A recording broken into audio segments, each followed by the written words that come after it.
Hey, how's it going, you guys? Welcome back to Hello Lady. This is going to be the final episode of Sorako's Route. I'm just going to play through it. I think I'm pretty close to the end, maybe like a few hours left. So I'm just going to play right through it until we get to the end because I'm excited to know what's going on. Last episode was awesome.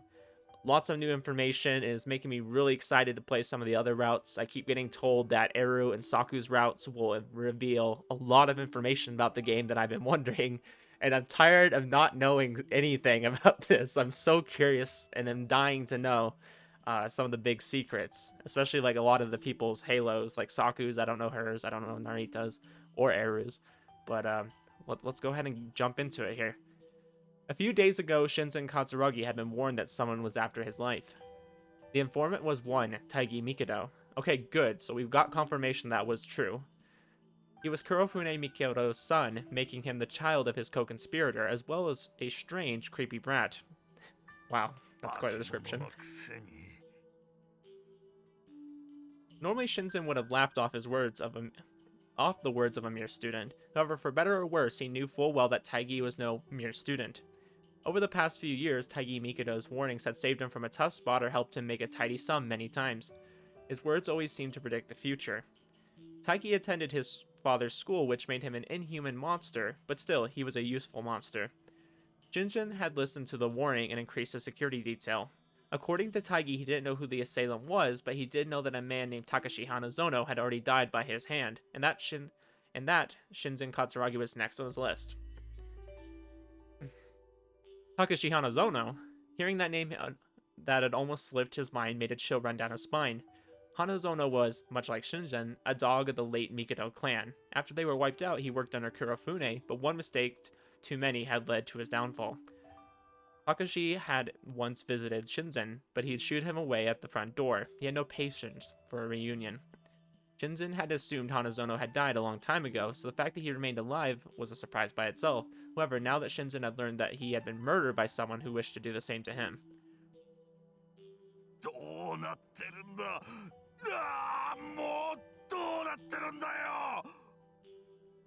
He attempted to drown his fear in his most treasured whiskey. The glass emptied right away and he went straight for a refill. He had been drinking since morning and he was now far past his limit. Who could be after his life? He had far too many enemies to even guess. However, it was someone who held a grudge against both Shinzen and Takashi Hanazono.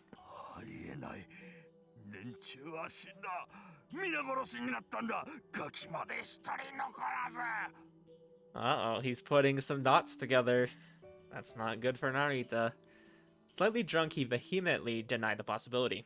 He'd watched the worthless mansion burn down with his own two eyes.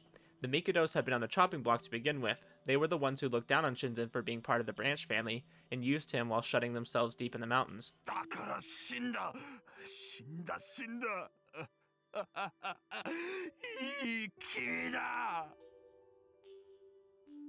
But if it wasn't a Mikado, then who?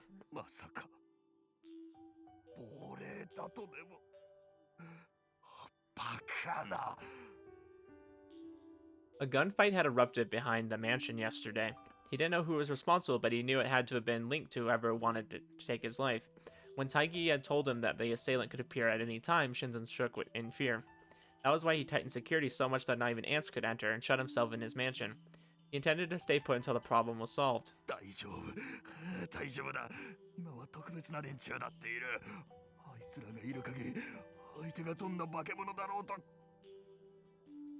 Shinzen's teeth clattered like broken castanets, and he didn't even try to stop them.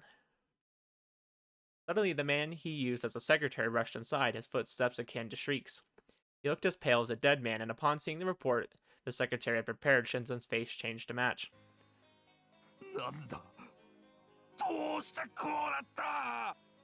The report told him that his company was on the verge of collapse. Ooh, okay, so we're seeing that. Frickin' Hishia's the best. Bad news came without end, bringing him closer and closer to insanity. It was the most natural reaction. With every fax or email he received, the fortune he'd gathered turned to dust.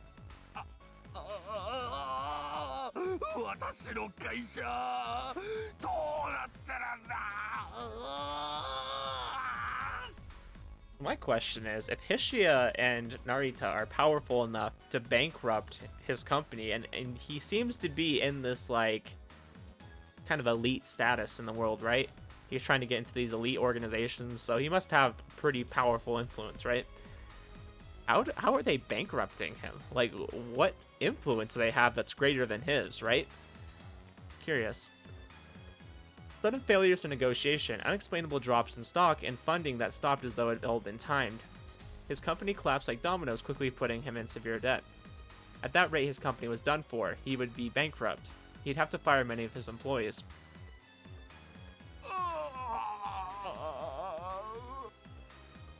Moaning as though delirious, he grabbed his head. He couldn't believe this. This whole situation was a nightmare. What was this? Had someone set him up? Who could have done something so awful? As he got lost in thought, the door to his room was burst open.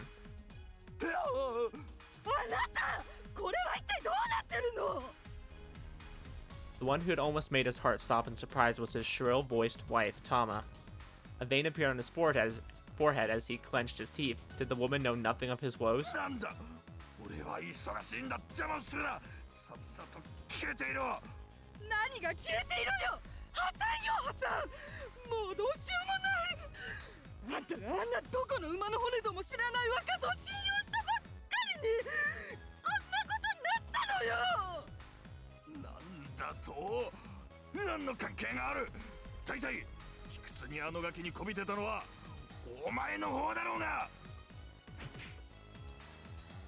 Letting his rage take over, Shinzen punched his wife's face as hard as he could.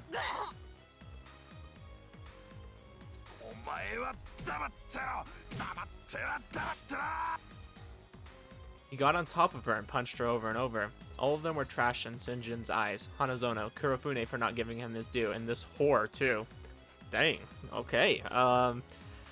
You know, I wouldn't be too sad if Shinzen died. I'm gonna be honest with you guys. Kind of a terrible person. And I mean, we already knew that before any of this was going on. However, Shinzen wasn't the only one who was upset. His wife responded by grabbing a decorative porcelain vase on the floor and breaking over Shinzen's head. That'd be kind of crazy if she ended up killing him before freaking Narita had to. I noticed Narita seems to, you know, he killed Hanazono, but he didn't get to kill Kurofune. I thought that was interesting. His bloodstained wife looked at him with bloodshot eyes, then grabbed anything that was close and broke it over Shinzen's head. Shinzen, now covered in blood himself, tried to claw away. His wife, however, pulled out a katana from the tokonoma and raised it above her head.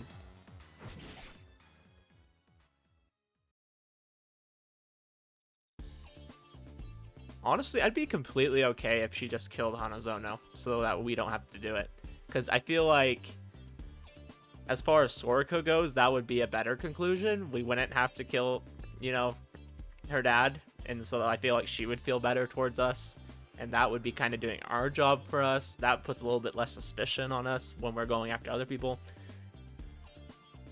We're going to see what happens. I snuck out of the academy the same day Sorako discovered my identity, then went straight to my hideout in town. After dedicating a whole day to preparations, I traveled toward Katsuragi Manor. After getting close, I took a route that passed through the forest, and on the way I switched back to the same normal road I'd already used once. I'd done that out of wariness, since I wanted to avoid anything like the armed maid from the other day.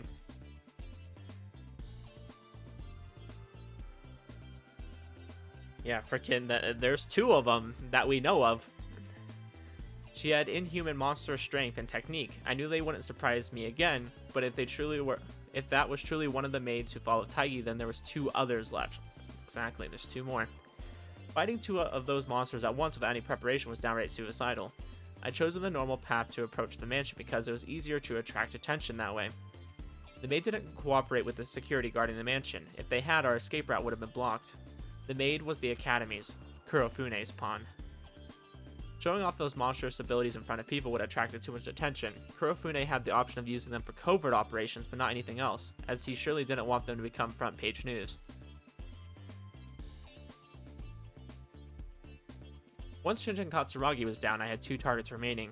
I'd originally snuck into Tenkawa Noble Academy to search for an opening around my most difficult target, Kurofune Mikoto.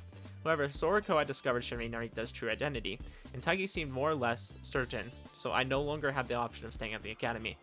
What of it, though? I'd already prepared for Sorako finding out. It was only a matter of time, and so I merely had to enact my full revenge within a single night. I died that night 7 years ago, along with the rest of the Mikudos. I am but a revenant, a crawling shadow. Oh. I'm reading his line, I'm sorry.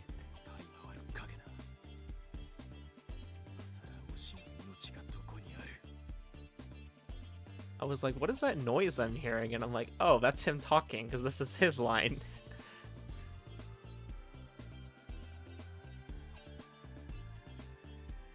Past the trees, I came out on a sloped path. Katsuragi Manor was just on top of this hill.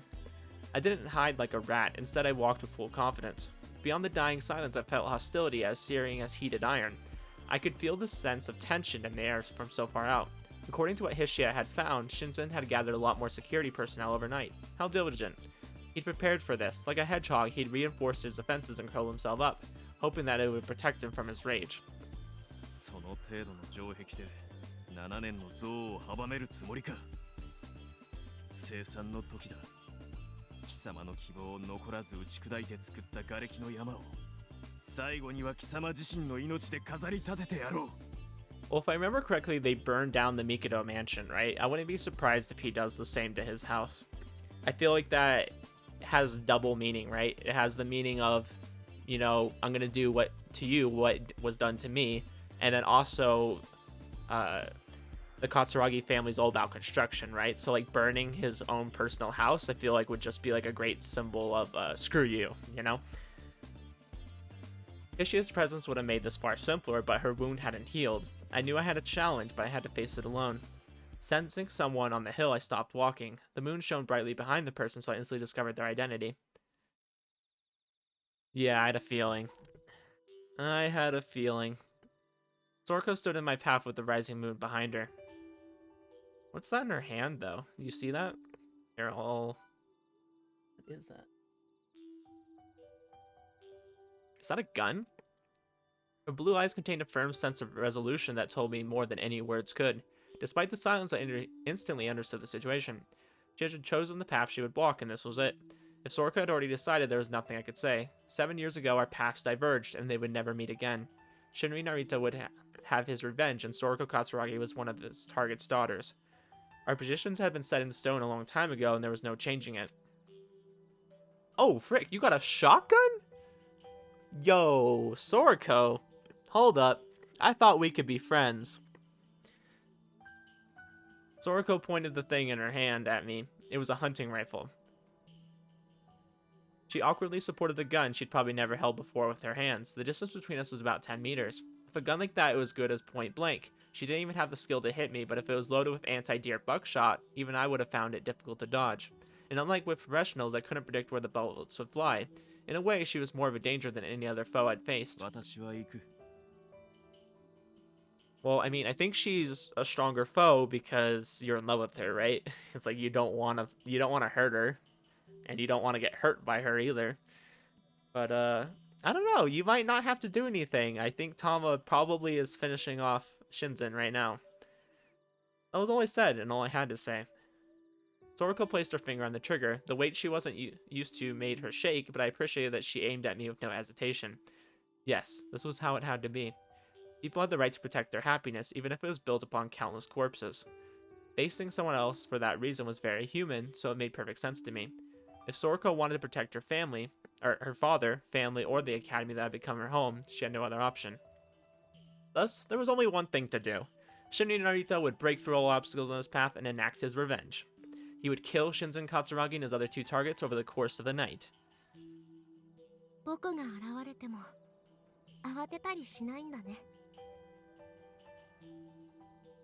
It was kind of expected. I gazed right back at her resolute eyes. Then, instead of saying anything, I simply resumed walking. Soraka could tell I was heading towards Katsuragi Manor. The black barrel of her gun was glaring at my heart. I didn't and wouldn't stop. If Sorako so much as touched the trigger, I planned to end it all at that very moment. Her finger reached for the trigger.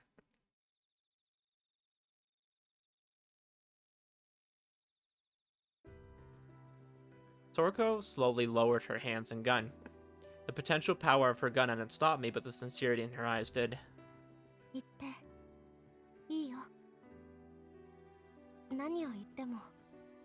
あなたは止まらないって分かってるから。 I hadn't expected that at all. I failed to even understand her words. How could she say that to the man who wished to erase all of her happiness? 君の父親を殺すのだよ。 This is kind of funny, you know? You have that stereotype of, like, going to your girlfriend's house and meeting her father, you know, and he's waiting there with a gun or something, either when you get there or, like, after a date or something. And, instead, Sorako's the one with the gun, trying to stop him from meeting her father. It's kind of ironic. 成田くんは間違ってない。あの人たちも償わないといけないんだ。7年前のことを、今までやってきたことを、何もかも。自分の発する言葉の意味が分かっているのか。本当にやりたいことを選べって言ってくれたのは成田くんでしょ。だから僕はここにいるんだ。自分のやりたいことを考えて選んだんだ。 There were certainly better options for her to take, but Shinji and Narita had no right to say that. After all, I was a man who, out of all possible paths, picked one of revenge. Closing my eyes, I thought about the things I'd abandoned. Freedom, peace, warmth, the simple life. I could have had any and all of those things if I had just given up on one. However, I had no regrets. The path that was the result I had chosen myself. No matter how many choices he'd been faced with, Shinri Narita had arrived at this point of his own volition.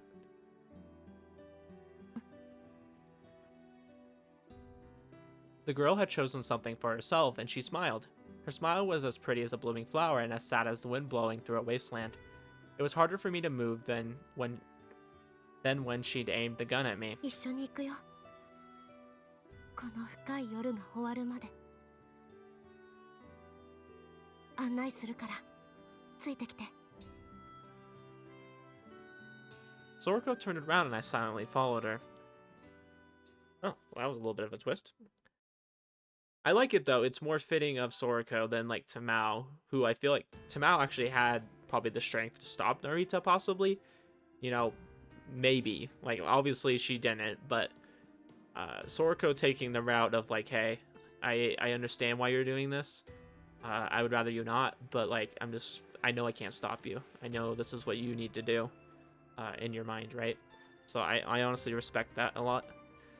About 2 hours before Narita and Sorako reunited, Tokino had been trying to contact Sorako all morning. Neither she nor Narita had attended the day's classes. Saku had said they weren't feeling well and skipped because of it, but Tokino had a bad feeling, so she tried to contact Sorako directly. She hid within her room and used her own device instead of the Academy's.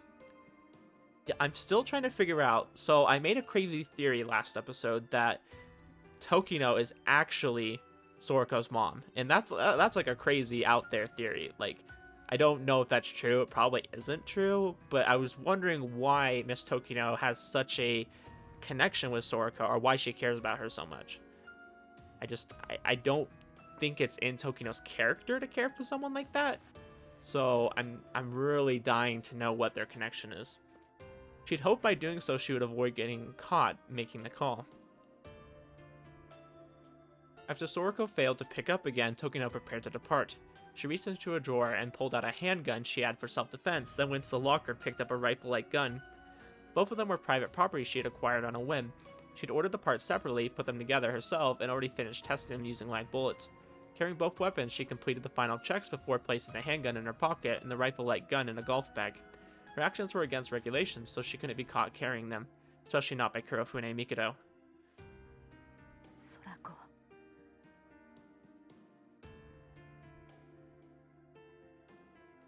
Before heading to Katsuragi Manor, Tokino remembered something and opened a drawer on a document-covered research desk.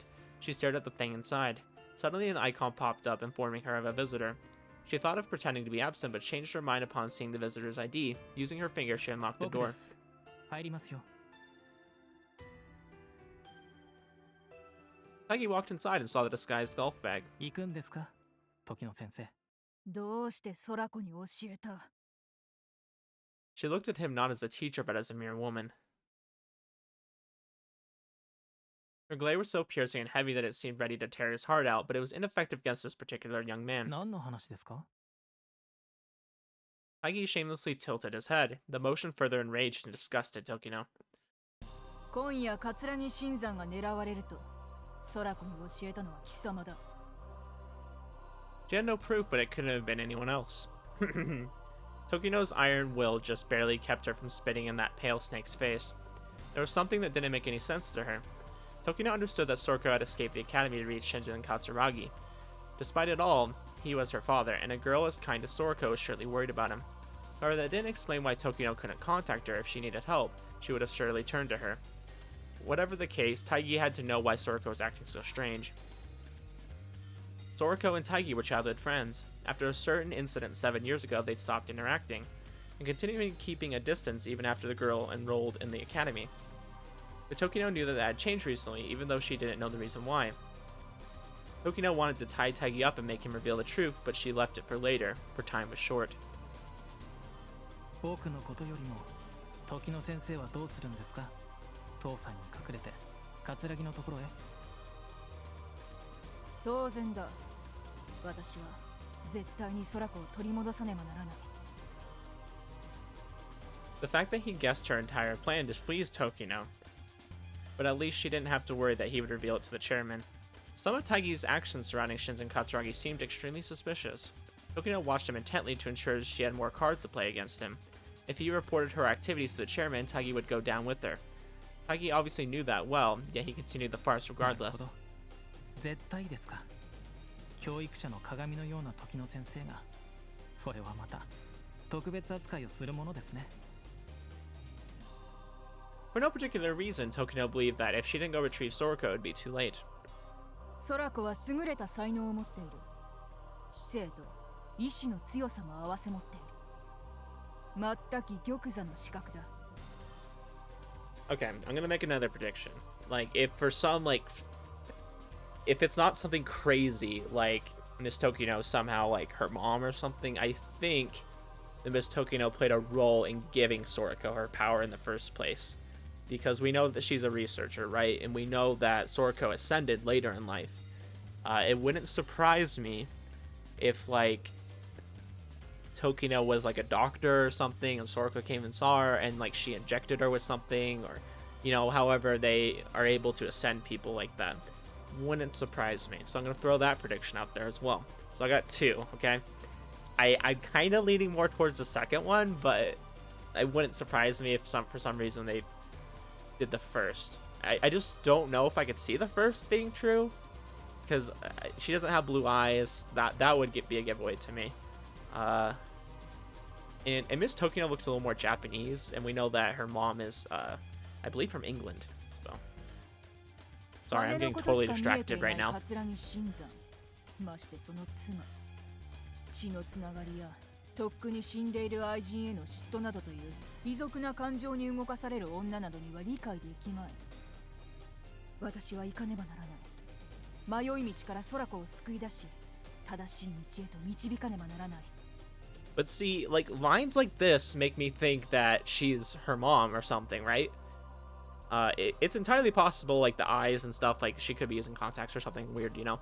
But, why does she care about Shinzen Katsuragi so much? Why does she care about his wife, if not, you know, having a problem with her particularly? Like, that, this just seems personal to me, and that's why I'm wondering if it's some crazy twist like that, right? It's just too personal for her to be caring about it like that. Instead of nodding or reacting at all, Taigi merely turned over a document on the nearby pile of files. The equations and scribbles were beyond him. However, he still casually leafed through some documents before speaking up. 本当に研究者とは思えない情熱ですね、時野先生。まるで空子の両親を憎んでいるみたいですよ。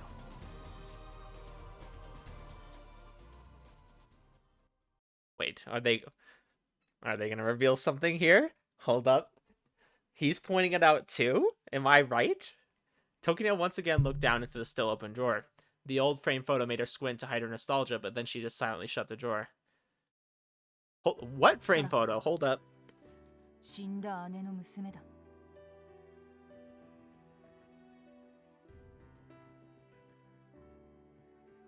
Oh, okay. Now, I was close, okay? I wasn't quite on the dot. And I kind of pointed that out. There was a little bit of inconsistencies, but I was wondering why she cared so much. Okay. Thank you, game. I'm so glad you just told me what was going on, because I was dying to know. I'm like coming up with crazy theories. Okay. My second theory could still be right too, though. It could be somehow connected. I wouldn't be surprised. But okay. Alright. 先生には確かご姉妹はいなかったはずでは。腹違いだ。私の母が愛人をしていた男のな。姉は正妻の子供だった。 Okay, so interesting. So not like a blood sister then. At least directly, but like kind of like a half sister. それはそれは空子を可愛がるわけですね。そんな先生を見れば父はさぞ落胆するでしょうが。空子は葛城の家に任せておくべきではなかった。過ちは修正する。 I mean, I gotta say though, like Miss Tokino just comes off as a very cold character, but like I'm respecting her right now, like a lot for being so caring about Sorako. Like obviously she knew how important Sorako was, to her mom and stuff, you know, and to her sister. But okay, yeah, I'm glad I figured it out. I wouldn't have put that together, but okay. She couldn't take anyone with her, since that would have attracted Kurofune's attention. However, this was something she felt she had to do. 帝大義、貴様にも幼馴染を思う心が残っているなら、私が戻るまでおとなしくしているがいい。 She emphasized that she had to keep this a secret from the chairman, but he merely shrugged, as disinterested as ever. 貴様の行動について問いただしたいことがある。帰ってきたら、ケリをつけよう。帰ってきたらですか。それは楽しみですね。お気をつけて、時野先生。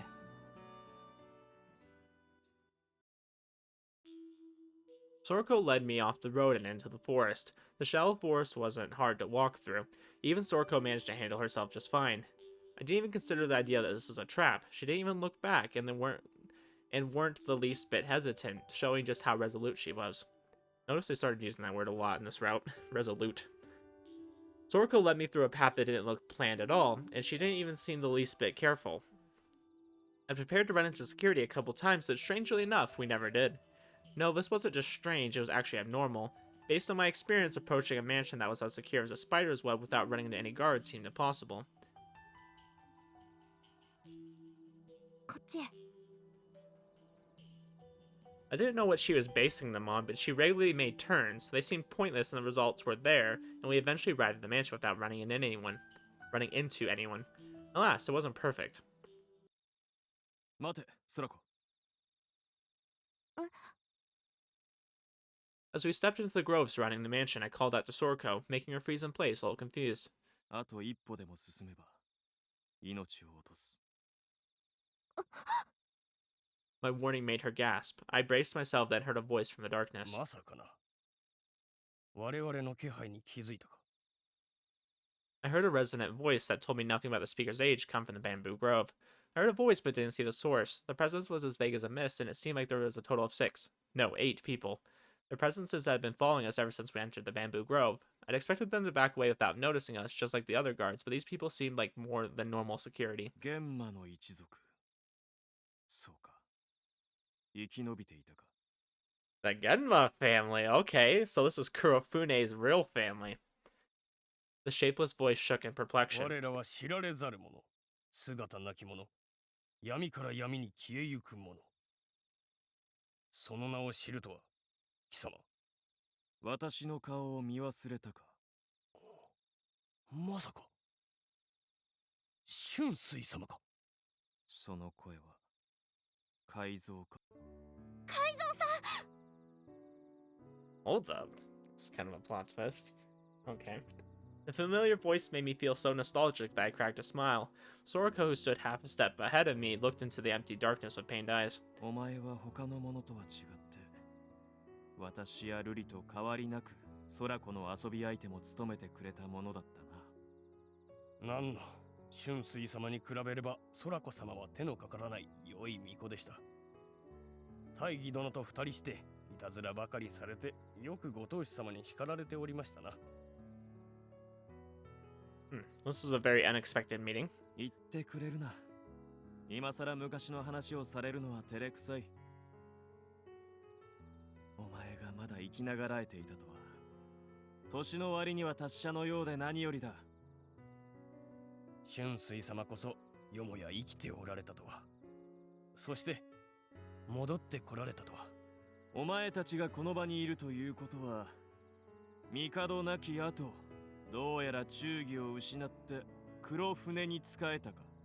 春水様、ご自身がおっしゃった通り帝家はもうないのです。ならば黒船殿に従うほかどんな道がありましょう。 I mean, you know, you could always go off and do your own thing. そうだろうと。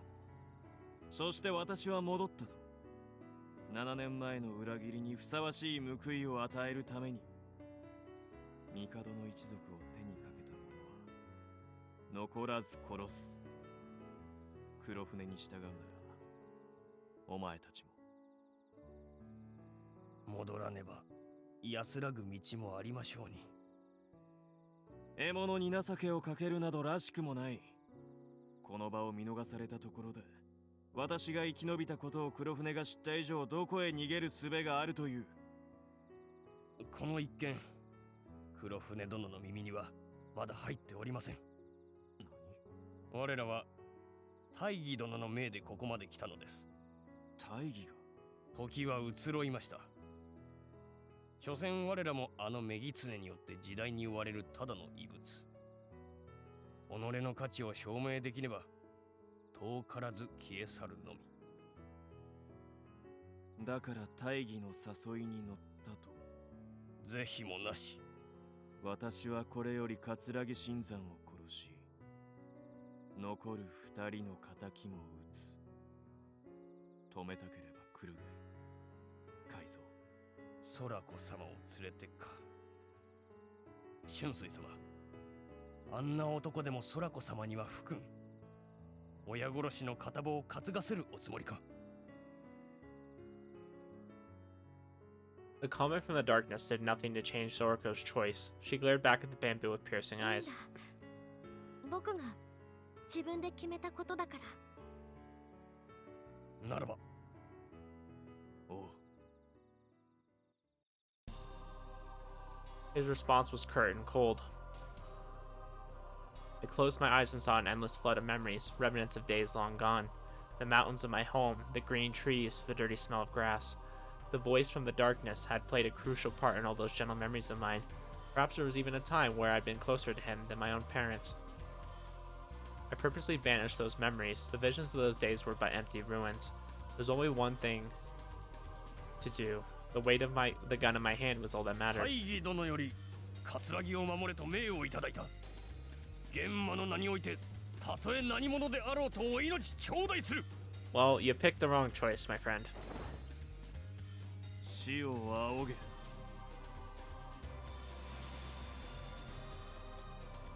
Oh, he's using his halo again. Whirling shadows flew towards us in all directions. They were met by gunfire from 2 handguns, 4 shots each for a total of 8. None missed, piercing their brows.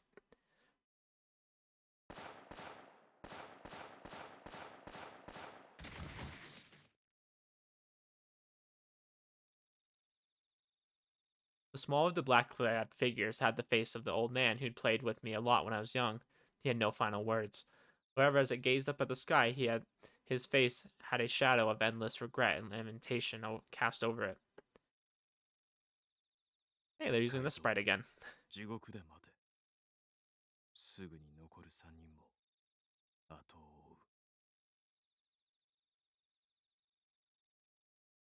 追う。 Da-da-da.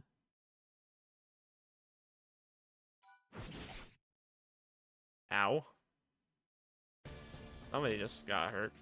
Shinzen slowly got up. His clothes were messy, his face bloody, and he couldn't even stand properly. His eyes lacked focus. Looking like a doll left in a dump, he backed away. The dry sound that escaped his lips didn't even seem like a human voice at all. His staggering legs kicked something.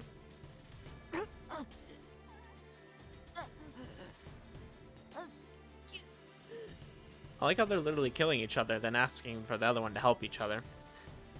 It was his wife, or what was left of her anyways. A blade's handle peeked out of her stomach. She charged him with it. He retaliated. Before he knew it, this had happened.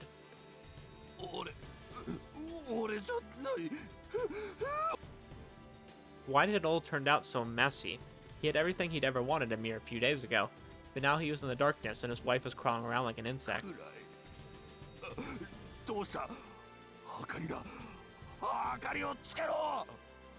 His mansion's electric lights had turned off for no apparent reason, and unfortunately he couldn't locate the remote control due to the mess from the struggle. With the moon as his only light in the reception room, he shouted for anyone to come help him.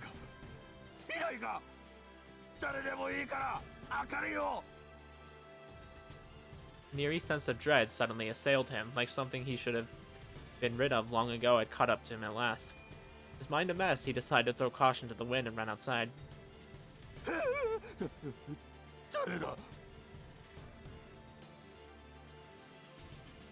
However, someone stood in his way.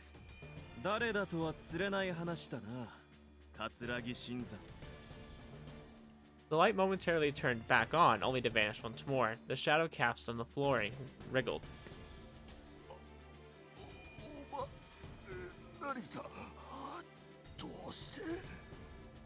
Why was Shinri Narita here? Shinzen looked him in the eye and saw a light in them that seemed completely unlike the one he'd seen when the young man had last visited his home.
Narita was right. Shinzen had many enemies who held numerous grudges, so they wouldn't miss this opportunity. Even if he somehow avoided bankruptcy, he was a goner. Shinzen would face death due to his past actions. Nothing would be left of him.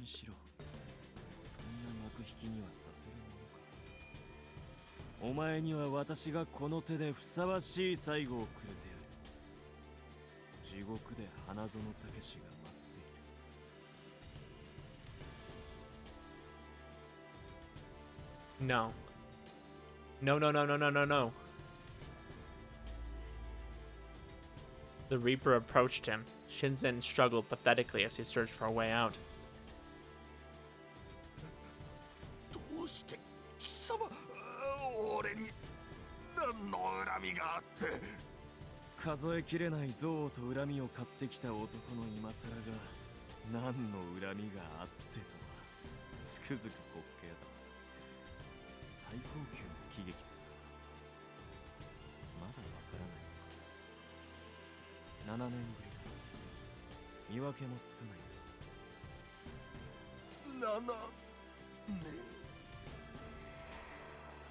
Shinzen looked back into the past. 7 years ago, he took part in a certain conspiracy.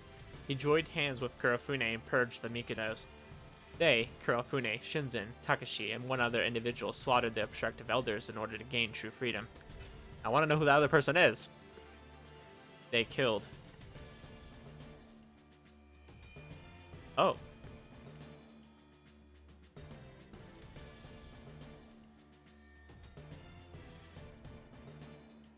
Well, I'm not going to read that, but yeah, apparently they killed.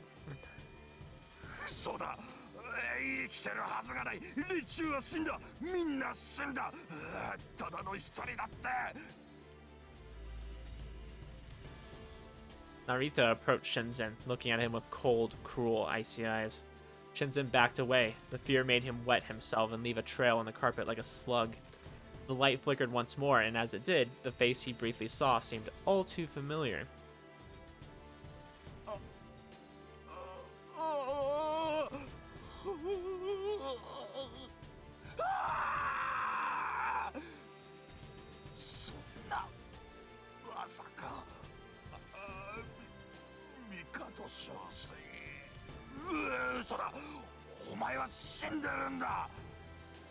So, 私は死者だ。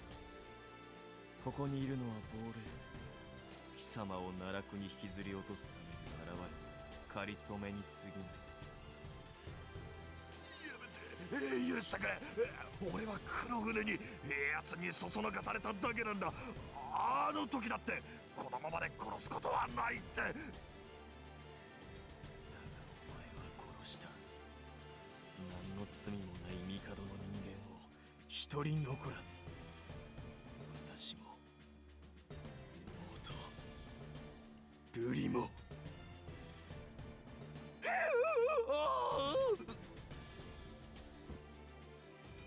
As he backed away, Shinzen hit something. He screamed, then realized that it was his daughter.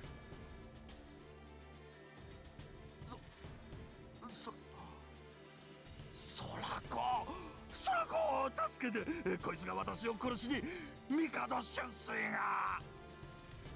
どうして二人を殺したの？ His brain failed to process what he had just heard. His daughter looked down at him with an emotionless face, like she was attending his funeral. どうして春水と瑠璃ちゃんを？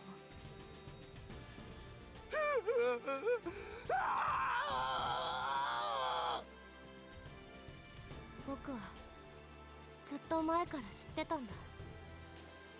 お父さんたちがあの日何をしたのか。お父さんたちの後ろにいつでも二人はいた。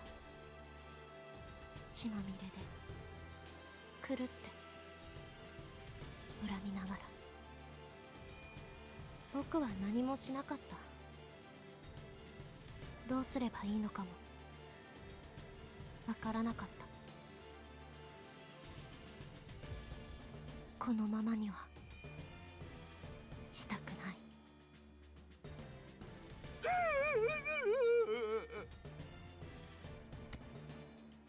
He tried to run, only to kick his wife, who was still on the floor. She was covered in cold sweat, and her unfocused eyes slowly opened.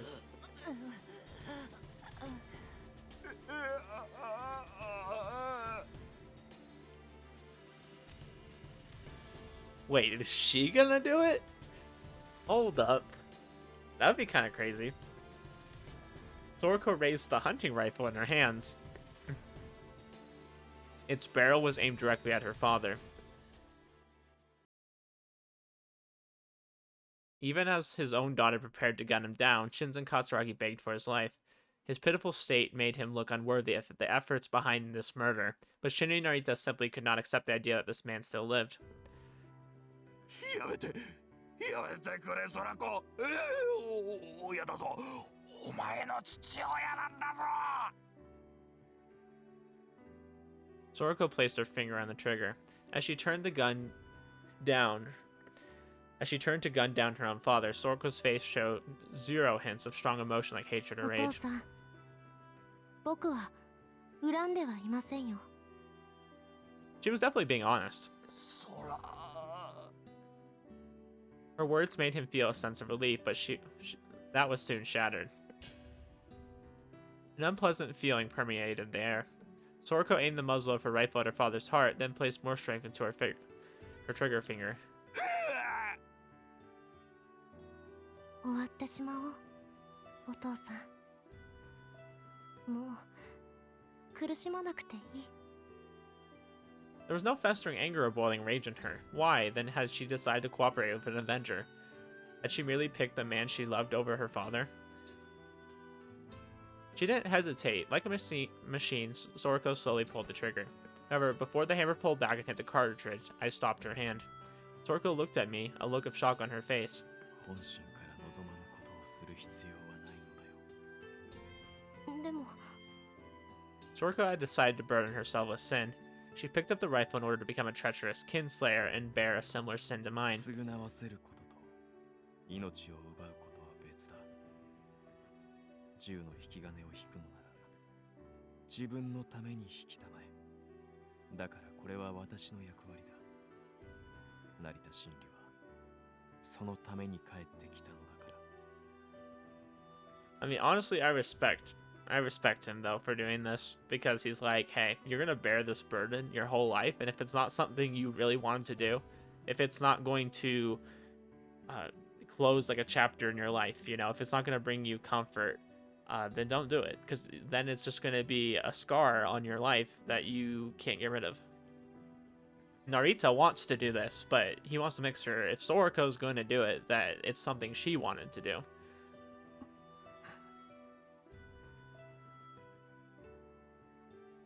She understood my words and lowered her gun. However, during the moment I lowered my guard to stop Sorako... Oh yeah, they still have that katana, don't they? Shinzen's wife jumped to her feet, driven insane, and with a beastly face, she pulled the blade out of her stomach and attacked Sorako with it. I'd failed to anticipate such an action. Her wound looked extremely grave, so normally a person in her state couldn't have stood up, let alone move. My fatal lack of care had me working under the assumption that she had no way to attack us. However, the moment before I pushed Sorako away...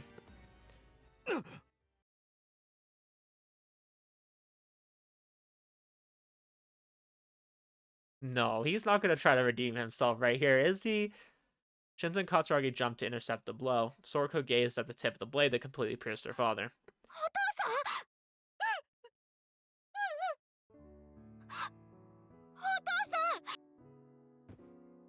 Upon regaining her senses, Sorako clung to Shinzen as his weakening hands aimlessly clawed at the air. The wound was obviously fatal. I merely stood and watched as though frozen in place. This was the conclusion to those 7 long years of constant struggle. A daughter who tried to shoot her father, a mother who tried to pierce the daughter with the very same blade the father used on her, and a father who entered the death's throes because he tried to protect the daughter from the mother. How comical. What a pathetic comedy. Vengeance never came with any sense of accomplishment. I knew full well that the selfish anger and hatred led to nothing but tragedy.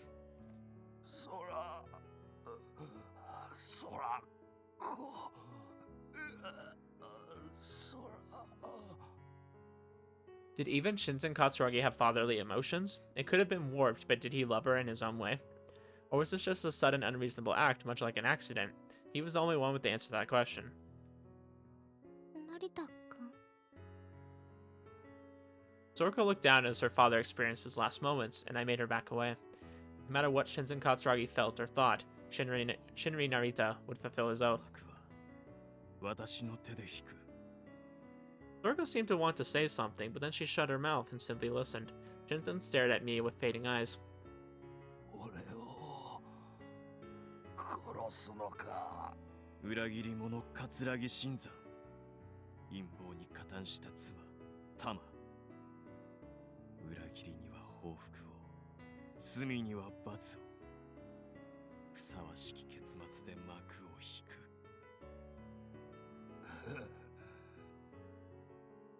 While lying next to his absent-minded and immobile wife, Shinzen Katsuragi cracked a challenging grin, which became his last.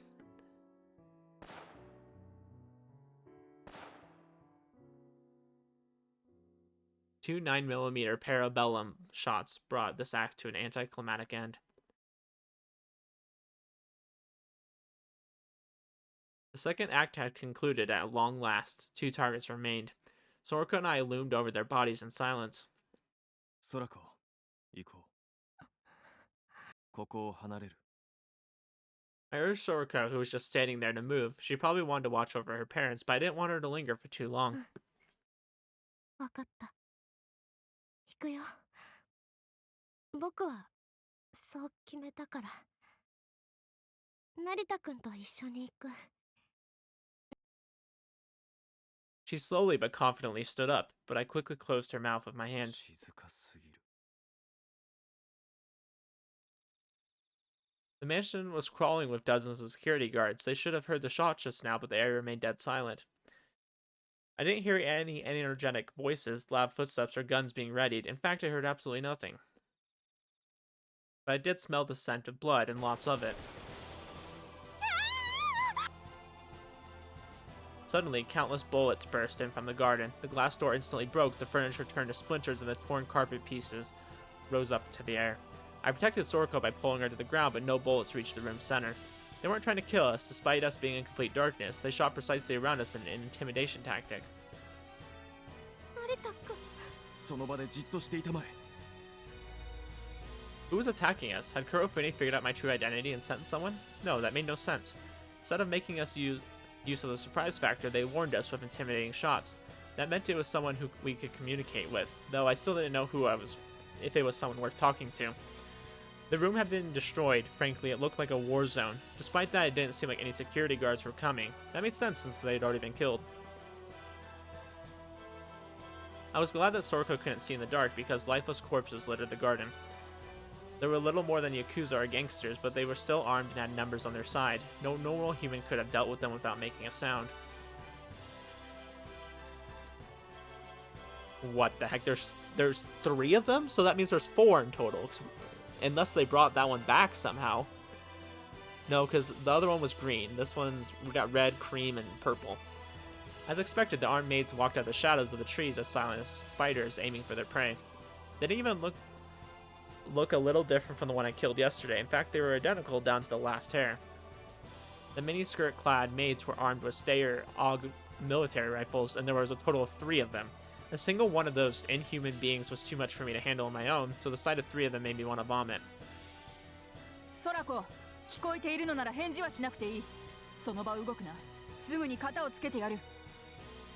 Oh dang, so she's working with Taigi and his maids, huh? Okay, this is freaking epic. I like this. A person with familiar voice appeared in the garden wearing their usual lab coat. It was Tokino Yomase in the flesh. She'd recklessly exposed herself, making her susceptible to sniper fire, which seemed to be a show of her confidence in the maids' abilities. Their defense was truly that perfect. Sorako called out to her. Tokino raised her hand, making the maid stop. そこにいるのか。お前は無事か。桂木新山たちはどうなった。いや、奴らのことなどどちらでも構わないよ。 Dang, I'm gonna be honest with you guys. Like, the more I see about Tokino, the more I want her to have her own route. And I know she doesn't, but it would have been so good. It would have been so good. ソラコ、無事ならどうして出てこない。近くに誰かいるのか。ここを襲った者がいるはずだが。 Oh yeah, she probably doesn't know it's me, huh? I just thought about that. 何も知らずにここへ来たのは夜店時の女子それはまた極めつけの喜劇だ Upon hearing and recognizing my voice, Tokino lost her composure and squinted her eyes in rage. 成田真理、なぜここに。いや、桂木新山の命を狙っていたのは貴様だったのか。察しがいいと言ってやりたいがここに至っては今更すぎるスクールでのデスクワークが長すぎて緊張感を失ってしまったのかね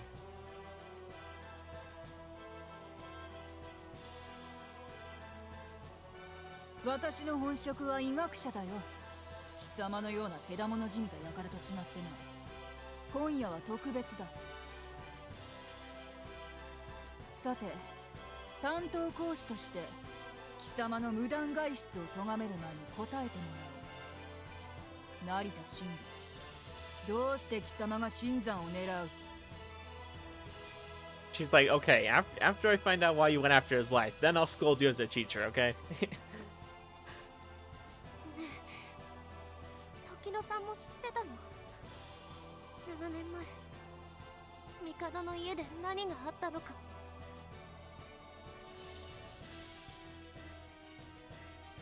帝の家だ。 Zorko's question had a silent yet inescapable power behind it. No one could hide anything from her halo. どうして今になってそれを。亡霊が戻ってきたからだよ夜店時の7年前の生産を果たすために死の底から舞い戻るそれとも古い話は何もかも忘れてしまったか I like that Narito's like, okay, now that I'm killing everybody, I'm just gonna start saying it outright. Like, hey, you know, I'm Shinsui, by the way. Or at least implying it. まさかあの時生き残ったものなど。そういるはずがだから亡霊そうか帝春水よくも無様に生きながらえたものだな。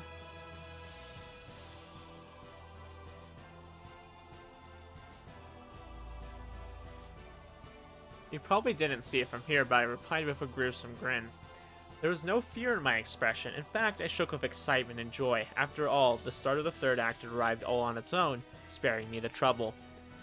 Wait, is she the fourth? Hold up. 時野さんごめんなさい。僕は彼と一緒に行きます。 She's not the fourth, is she? Like, no, there's no way. I don't think so. Unless they really outright say it, I don't want to assume that. 何をバカなことを。その男はもうお前の幼馴染ではない。復讐などという干渉でお前の父親を殺した怪物だ。いいんだ。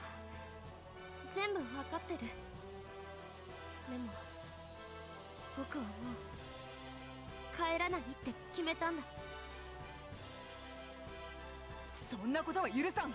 お前は私と一緒にスクールに戻るんだ。ごめんなさい。こんな身勝手をして。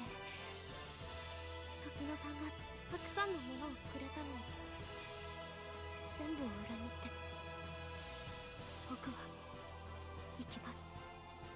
So Sorako doesn't know about the connection between Tokino and her mom, right?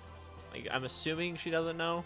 だから時野さん僕を憎んでください。何をバカなことを言っている。そんな男と一緒に行ってどうする。復讐に狂った男に行き場などない。不幸になるだけだぞ。 I wouldn't say he has nowhere to go, but スクールに帰ればお前は全てを手に入れられる。その資格がある。これまでの不幸も何もかも残らず取り返せる。ダメだよ時野さん。世界全部が手に入ってもそこに僕の欲しいものはないから。僕の幸せはここにあるんだ。 dang. Sorako loves us enough that she would rather be with us than have all the things in the world. ダメだ。お前は私と帰るんだ。お前は誰よりも幸せにならなければいけないんだ。死んだ姉さんの分まで。ありがとう時野さん。ずっと僕を思ってくれていて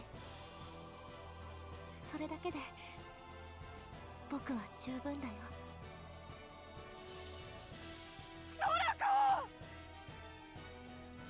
A lung-shredding scream. Sorako's response left no room for persuasion, so Tokino was rendered speechless. However, the scientist standing in the silent natural garden soon found somewhere else to direct her rage. 貴様が空子を惑わせたのか。帝。いや、成田真理。やはり貴様をスクールに招くべきではなかった。 The anger she directed at me was akin to the winds raging in hell, and they seemed to burn my skin. Oh, finally. After 7 long years, she finally accepted me as an enemy. 貴様が何者だろうと興味はない。お前はただの毒虫。人類と空子の輝ける未来を蝕む名もなき悪役だ。肉片一つ残さずデリートしてやる。 Well, I want to know what role she played in, like, the whole thing 7 years ago. その憎悪と怒りに感謝しよう。それでこそ7年をかけたこの舞台の甲斐もある。 I don't know, because they're kind of implying she's the fourth person, so it's kind of where I'm leaning towards. Like I said, I don't want to assume anything. そして別れよ。清水時の Oh, 罪の罰をふさわしき鉄槌を excuse me. Both of us were monsters facing each other down in order to get revenge for stealing what we cherished most. And that made it all more worth it. I planned to simply trample over her rage and curses and throw them onto the pyre, honoring those who died on that night 7 years ago. There was no need for words. Piercing the darkness, we glared at each other with fiery intensity, knowing full well we couldn't allow the others to exist. The sky was decorated by a large moon and clouds passed by. Shadows silently grew, the veil of night remained thick and no wind rustled the trees. If you ignored the 5 of us, the mansion was drowned in silence. As if lamenting yet another tragic play wrought by the hands of those foolish humans, the moon hid behind the clouds. 1号、3号、4号。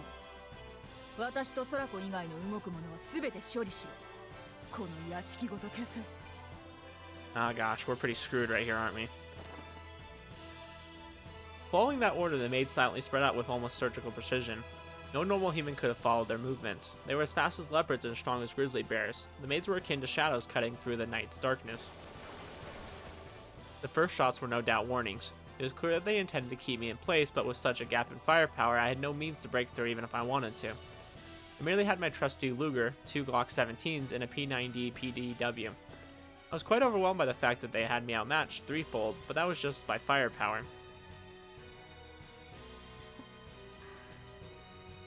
Narita-kun. Sorako threw a worried glance at me. I touched her cheek and grinned to calm her down. 何私はこれでも追い詰められるほどやる気になるたちなのでね。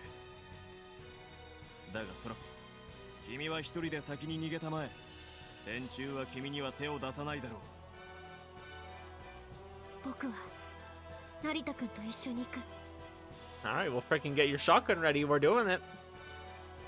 Her swift response seemed resolute. She didn't plan on changing her mind no matter what I said. My rational side believed that running out with her would merely slow me down.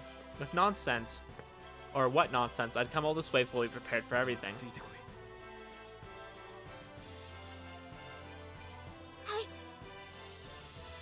Dang, that's a loyal woman right there. Everyone needs to get them a woman like that.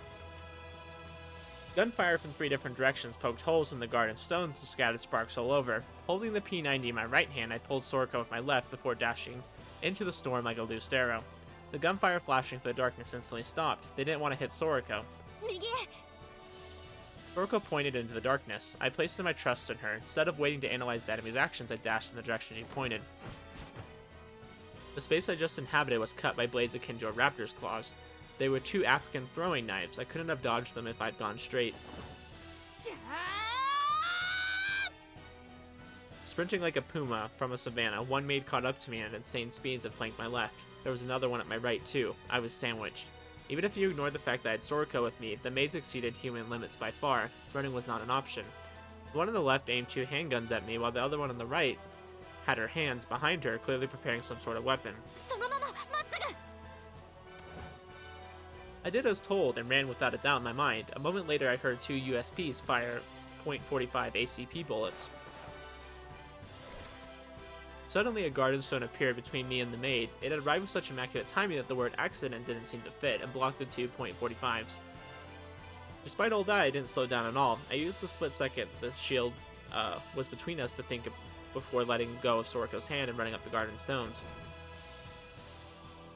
After I jumped and my vision expanded, I saw one of the maids rising up from the opposite side like my reflection while aiming her handguns at me.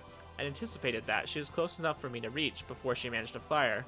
I chopped her wrist to throw the guns out of her hands. Dang, so much going on. Then I fired the P90 in my right hand and she spun in the air and avoided the 900 bullet per minute gun. A second later, she completed a somersault and launched a kick. As her leg drew an arc towards my jaw, I saw a metal blade at the tip. She had a boot knife. They were more of an assassination tool, so they weren't all that useful in standard battles, but on the legs of those maids, they could easily lop off a man's head.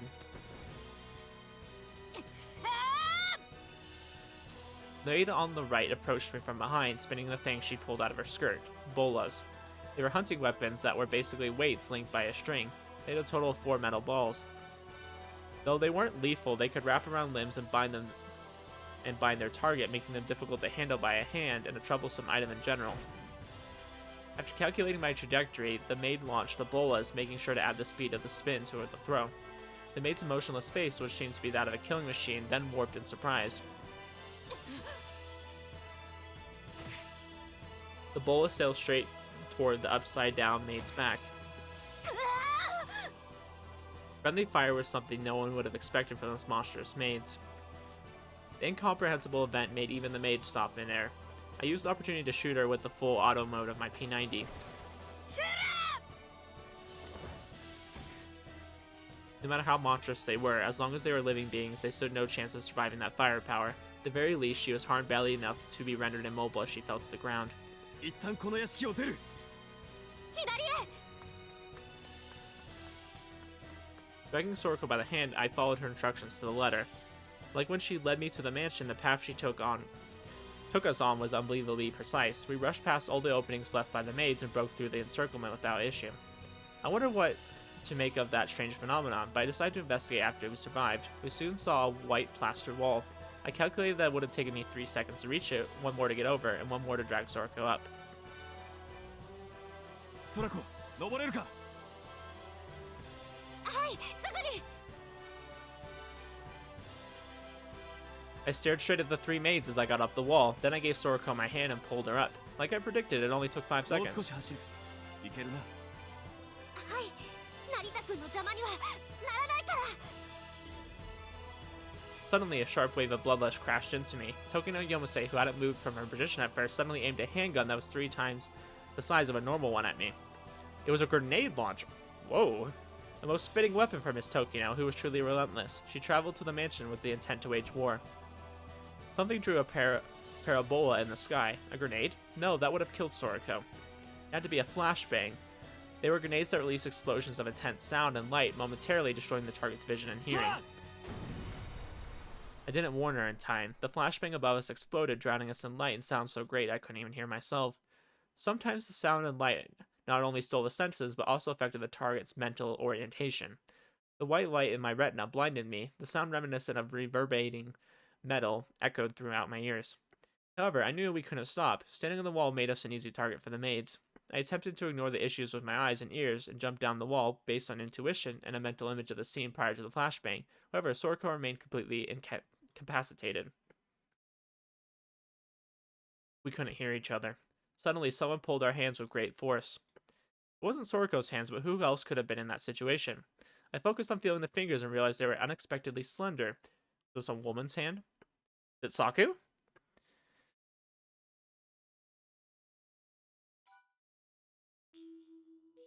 Based on the rhythm of her steps, I could tell that the flashbang hadn't affected her. I considered that this was a trap meant to capture us, but I quickly discarded the idea, since it would have been too roundabout.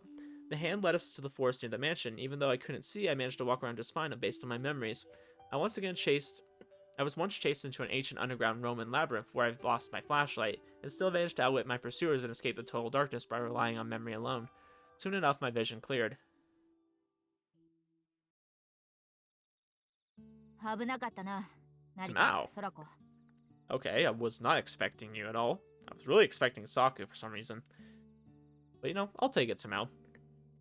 Of all people, had saved us from certain doom. 玉緒ちゃん、どうしてこんなところに? まさか玉緒に助けられるとはね。礼を言おう。別にいらねえよ。俺はここで別れるし。まだあいつらに面が割れるのは都合悪いんでな。Gosh, I'm so excited for like the true end of this game. I think it's going to be really good. We're going to see like everybody who's doing their own thing eventually come together. And it's going to be so good. I'd already predicted that she wasn't a mere HMI. Mao Akihito had enrolled to accomplish a goal, much like Shinri Narita. At that hour, she would have been in her room at the dorm, but I assumed she wasn't because of the aforementioned goal. So Mao must have noticed Tokino acting strange and chased her upon realizing that it might have helped her complete her job. やはり礼は言っておくとするよ。明石と玉緒。君は自分の都合を曲げて私と空子を救ってくれた。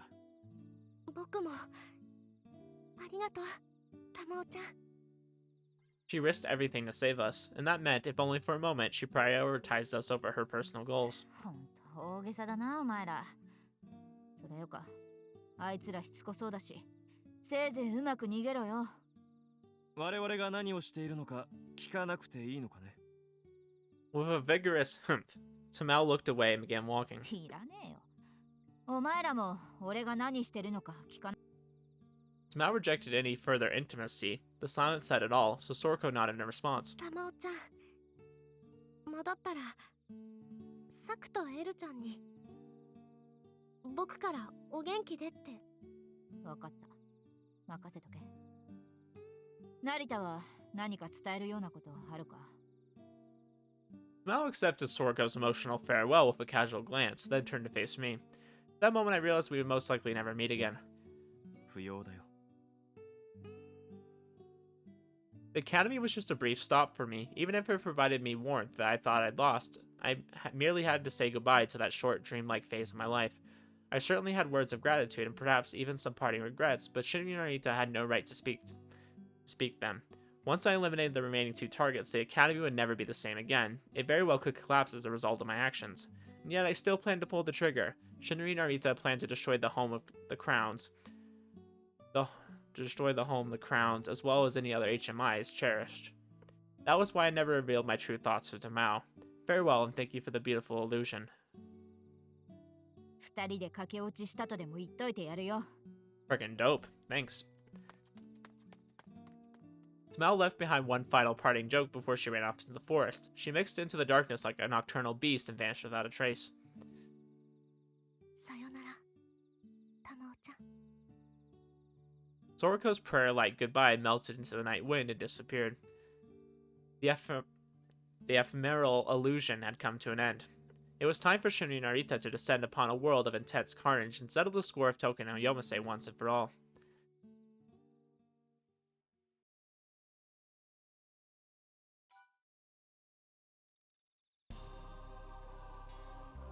Like a skilled hunter, Tokino held her breath as she and 2 SSDs, the armed maids, chased after Narita and Sorako, who had escaped into the forest. Tokino didn't plan to let them get away. Narita may have been able to escape on his own, but Sorako was with them, and she wasn't used to perilous mountain paths. They couldn't have gotten far either. However, this was as much of an advantage as it was a disadvantage. They had to retrieve Sorako without harming her, meaning they had to refrain from using weapons where possible. あの時確実に処理しておけばよかった。 As she rushed through the old grove, she had a bitter expression when looking back at her failure 7 years ago. Shinrin Narita was a man who had already died on 2 occasions. Once during the night 7 years ago, and once later in his life. His luck seemed to make him unkillable, or perhaps it was a curse that kept him alive. Whatever the case, she could have never predicted that someone who had been dead and buried had survived, returned to Japan, and plotted revenge. The most irritating aspect in her mind was the fact that she and Kurofune had invited him to the academy. She had to correct her mistake. He had to die once and for all. さあ、出てこい成田真理。 She didn't care if he was hiding like a rat. The SSDs were far beyond humans. They'd quickly hunt him down and kill him. Suddenly, an unreasonable, unidentified feeling ran down her back. When she was a little girl, her hobbyist grandfather had taken her hunting a few times, and once she had been approached by a giant bear with a taste for human flesh, the sensation she had just felt seemed similar to her reaction back then. It was almost like she was the hunted. She looked at the SSDs, but neither number 1 nor number 2 had noticed anything. Number 4 was left behind due to the grievous wound, but 2 should have been more than enough for a standard human, even if it was a powerful HMI. SSDs matched entire special operations squads all by themselves, and Tokyo Yomase was to call them the ultimate offensive and defensive force on the planet. Tokyo remained certain that it was only a matter of time until they caught Narita, but then, something under her foot made a sound.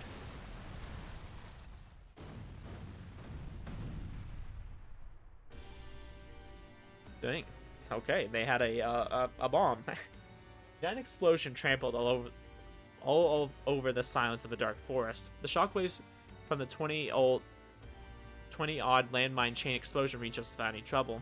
Standing on a slanted hill, I looked down at where Tokino stood, watching as the vibrations subsided. 戦争をするつもりだったのなら、相手にも同じ覚悟があると思っておくべきだよ。夜店時の。 I learned a lesson during my last battle with one of those maids, so I prepared some surprises in the forest ahead of time. I'd set up a field of remote-controlled anti-personnel mines in C4. I planned to use it against the armed maids in case they appeared. Hishiya wasn't with me, so making it inconspicuous was a severe challenge, but in the end I was simply glad that it proved useful. Tokino was truly a scientist at heart. No supreme offense or unbreakable defense existed in the world. The armed maids were only the strongest when they acted as assassins, bodyguards, or insurgents. Bringing them to a true war had made them significantly less effective. The anti-personnel claymores released about 700 ball bearings each, with over 20 of those there. Even those maids couldn't escape. この舞台の幕を引くとしよう。 Yeah, freaking screw those maids.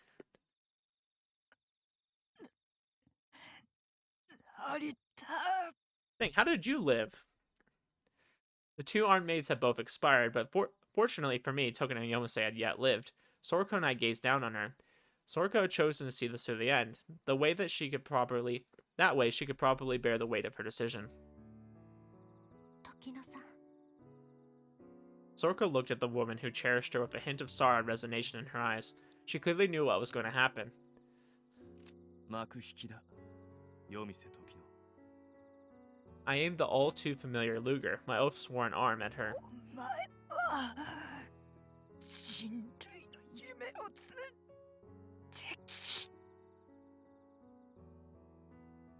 Honestly, it seems strange that she still breathed. She probably couldn't even see anymore, which meant she didn't even know Sorako was watching. 成田真理は復讐者だ。正義も未来も夢もない。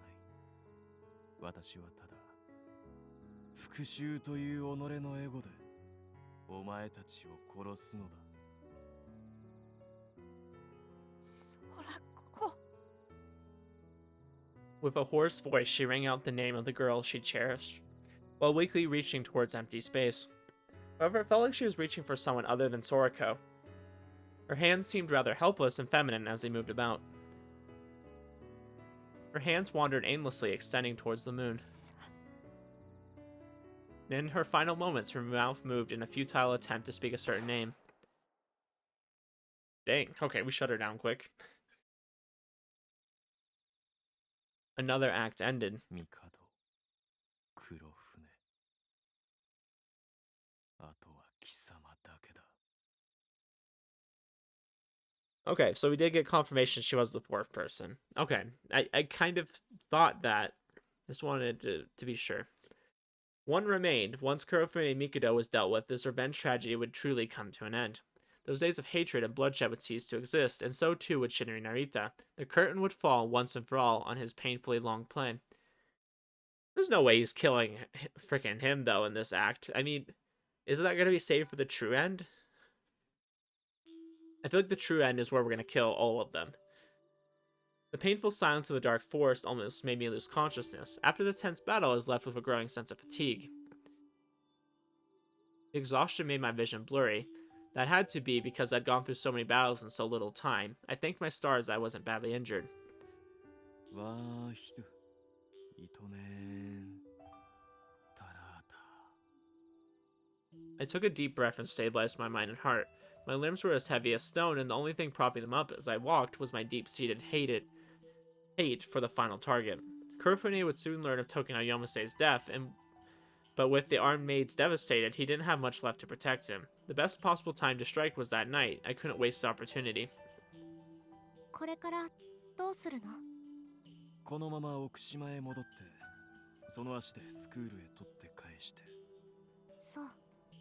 すまないが空子、もうしばらく歩くことになりそうだ。車までたどり着けば少し休める。Suddenly from beyond, the hand I extend towards Sorako. I heard the familiar sound of a gun cocking. We're back to this. What the frick? Honestly, I wanted to save her, even if it meant betraying everyone else.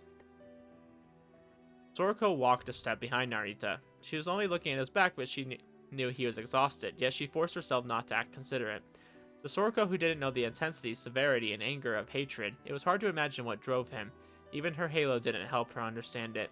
However, upon witnessing the death of her father, stepmother, and Tokino, she caught a few glimpses of the intense, harsh life Narita had led.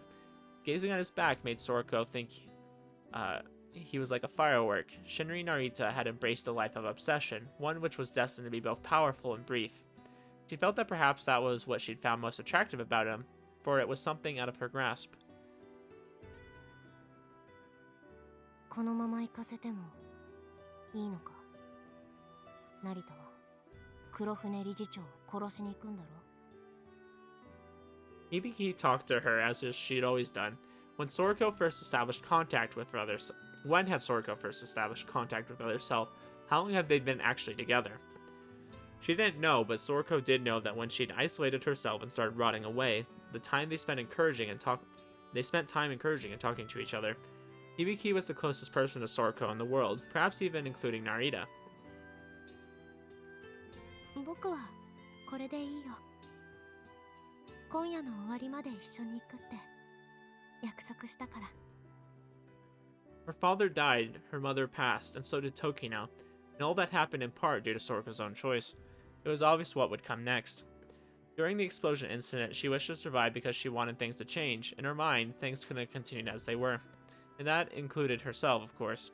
She had known that the chairman, her parents, and Tokino all played a part in the tragedy that happened 7 years ago, yet she'd done nothing. For a moment, she remembered the childhood friend with a similar wound to Narita's. Did Taigi know his father was responsible? Sorako's halo couldn't read minds, but she knew that Taigi still suffered, much like Narita. Taigi's wound wasn't quite like the same searing, all-consuming void in his heart like Narita's, but it felt just as deep and profound. This world was full of festering wounds. Everyone had suffered some, and due to that knowledge, Sorako lacked the ability to feel anger. Even now, she didn't feel a desire to get revenge when she looked at Narita. Instead, Sorako simply wanted to end the cycle of hatred. She simply wanted to close all the wounds that had opened 7 years ago. Indeed, she wanted to grant him true peace. What of her, though? Well, Narita had already given her one answer. She would make the curtain fall over this cycle of hate once and for all.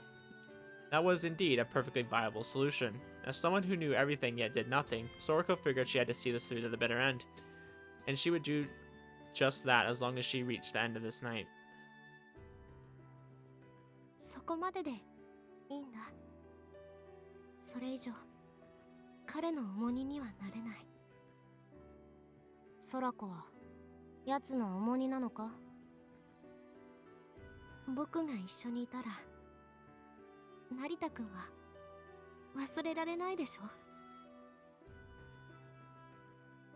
He couldn't forget the days he'd lost, the pain he experienced, or the fact that he killed Soraka's 何も parents. かも終わった後もきっと成田くんは自分を責め続けてしまう。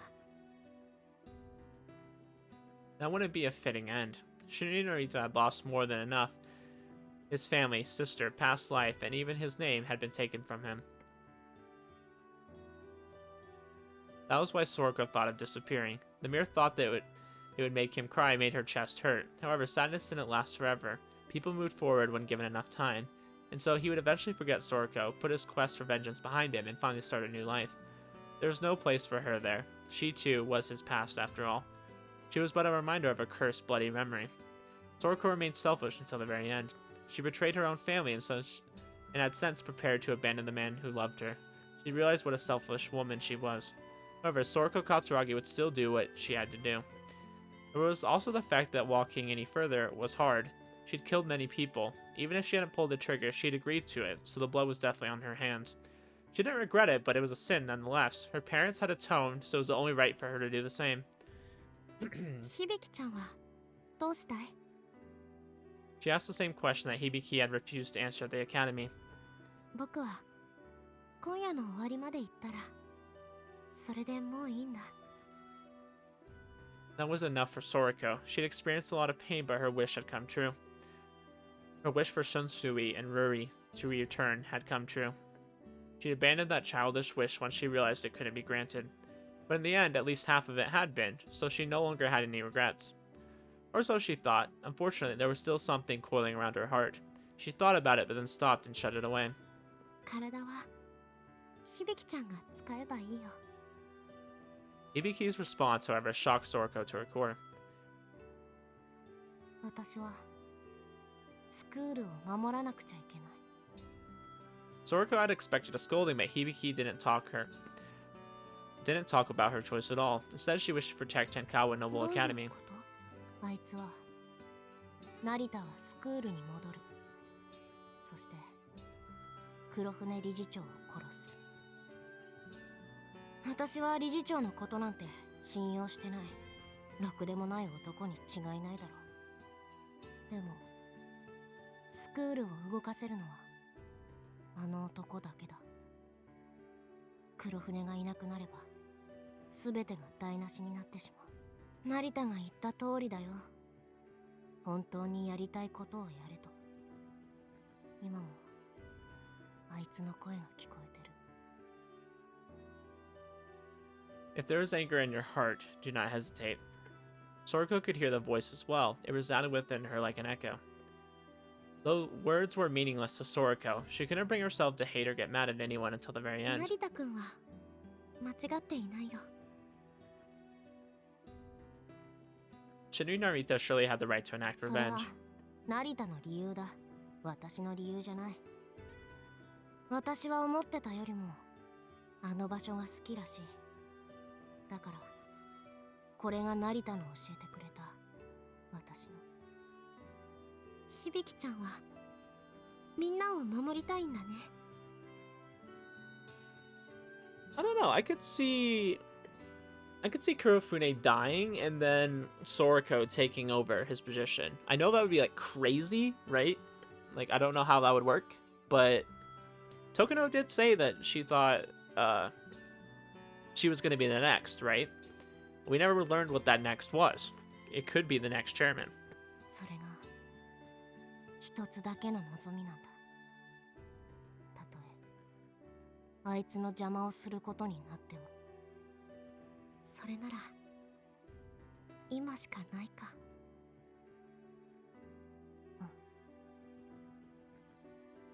Their dispute had to be settled there. If he returned to Okushima, he would head straight for Kurofune. 僕は成田くんを自由にしたいんだ。じゃあちょうどいいな。 It almost, it almost sounds like they're either going to kill him or kill themselves, but now it sounds like they're going to kill him. She felt happy that he valued her, sad that she couldn't accompany him, and hurt by the fact that he treasured her. But still, she would do it. Even if it meant harming the most important thing in her life, she would do what she had to do. She would free him from his chains and allow him to gaze up at the sky from the past once more. It was time to raise the curtains on Sorako Katsuragi's stage. こういうのも妥協っていうのかな。ん？誰かの幸せは誰かの不幸せでないと贖えない。でもそれだと二人で一緒に幸せにはなれない。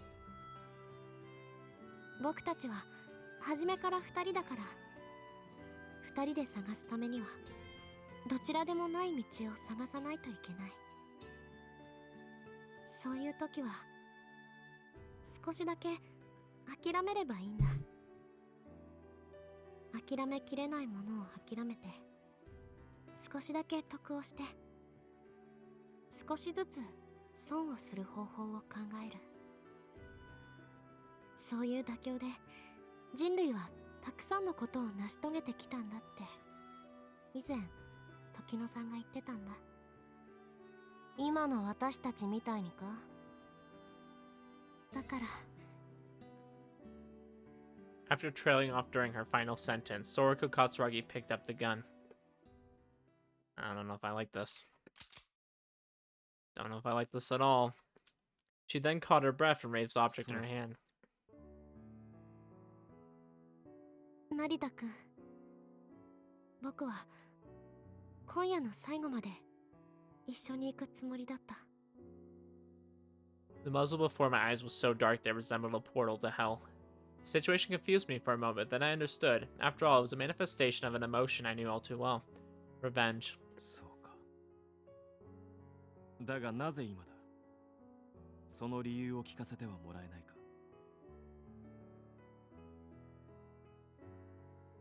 If she waited at least until Shinri Narita fought Kurofune, then even if I survived, it would have been completely drained and as vulnerable as a baby. Soraka's short hair danced in the wind. Still aiming her gun at me, she flashed me a sad smile. 僕は家族を、時野さんを裏切ってしまった。僕を愛してくれていたのに、僕は成田くんへの愛情を優先した。きっとこれが僕が一番欲しいものだと信じて。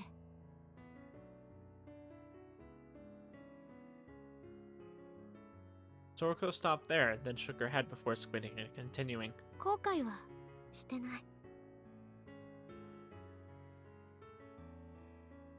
でもね、思い違いもしてた。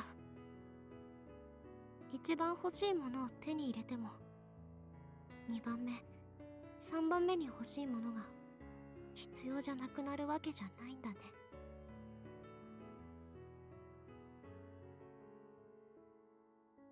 Of course. However, generally, when a person sought two things at once, they ended up with neither. Most people understood that, yet they still found it hard to avoid that pitfall. I myself was no exception. I tried to enact my revenge while getting close to Sorako. She pursed her lips and furrowed her brow, but her eyes were moist. It was caused by an emotion that was rather hard to understand, a mix of anger, sadness, and love. 成田くん、愛してる。でもあなたは憎むべき仇でもある。父さんと母さん、それに時野さん、みんな罪深い人たちだった。何も知らない帝の人たちを殺した。あなたや瑠璃ちゃんを殺した。あなたは正しい。何も間違ってない。復讐する正当な理由も権利もある。僕がその結果を悲しく思っているだけ。僕はただ僕の理由でこうして銃を構えてるんだ。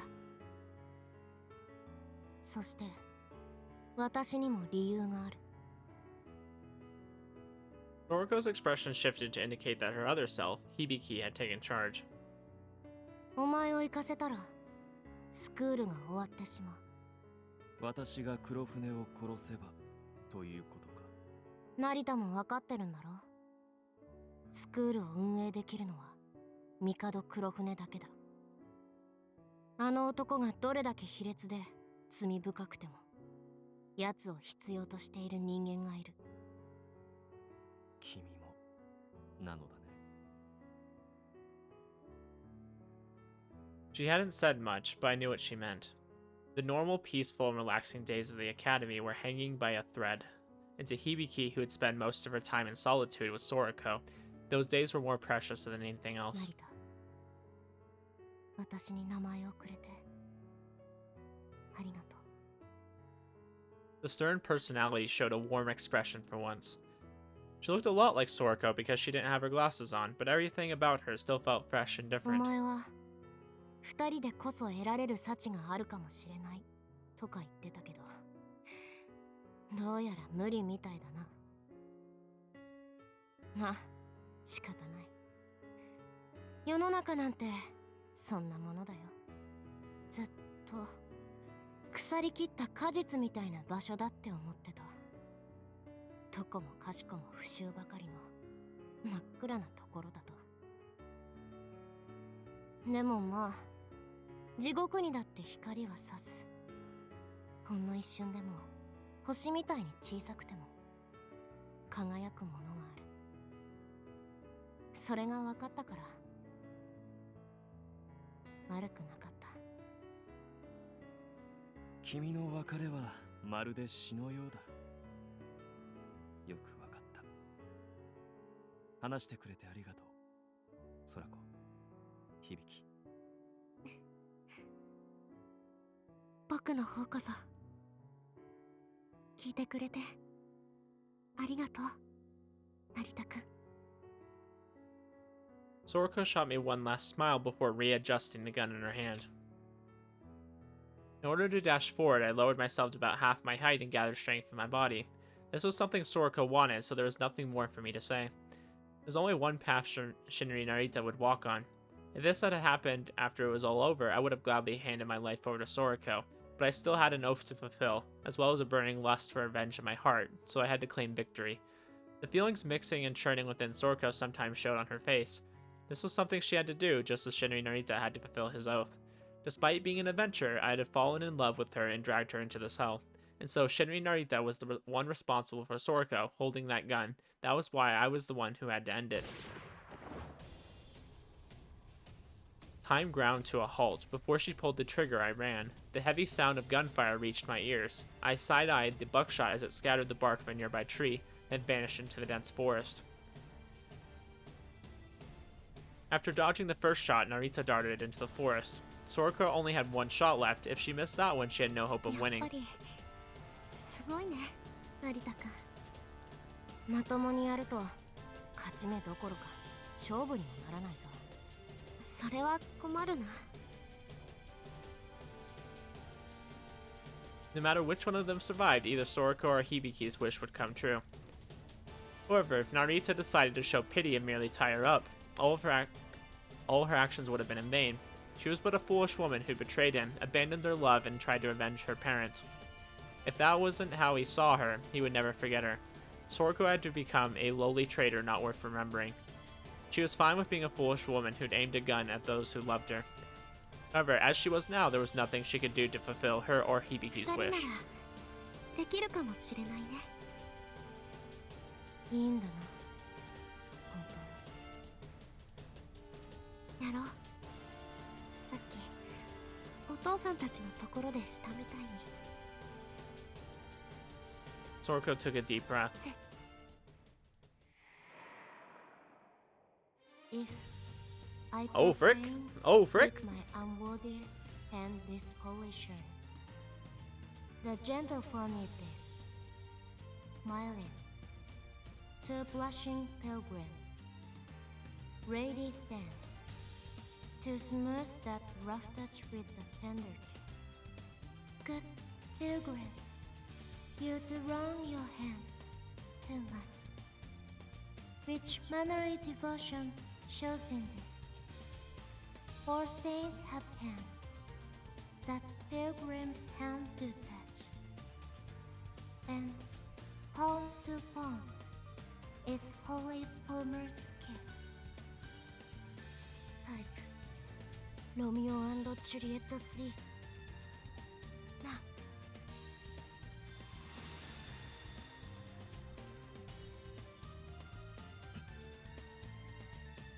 I dodged Sorako's shot and hid within the forest. Dealing with Sorako wasn't exactly difficult. If I'd rushed forward instead of back, it would have been over already. Unfortunately, I'd hesitated. The fact that I still wavered after coming this far was laughable. I'd already killed a number of people, so I had no room for regrets. I'd killed my targets as well as those who sided with them.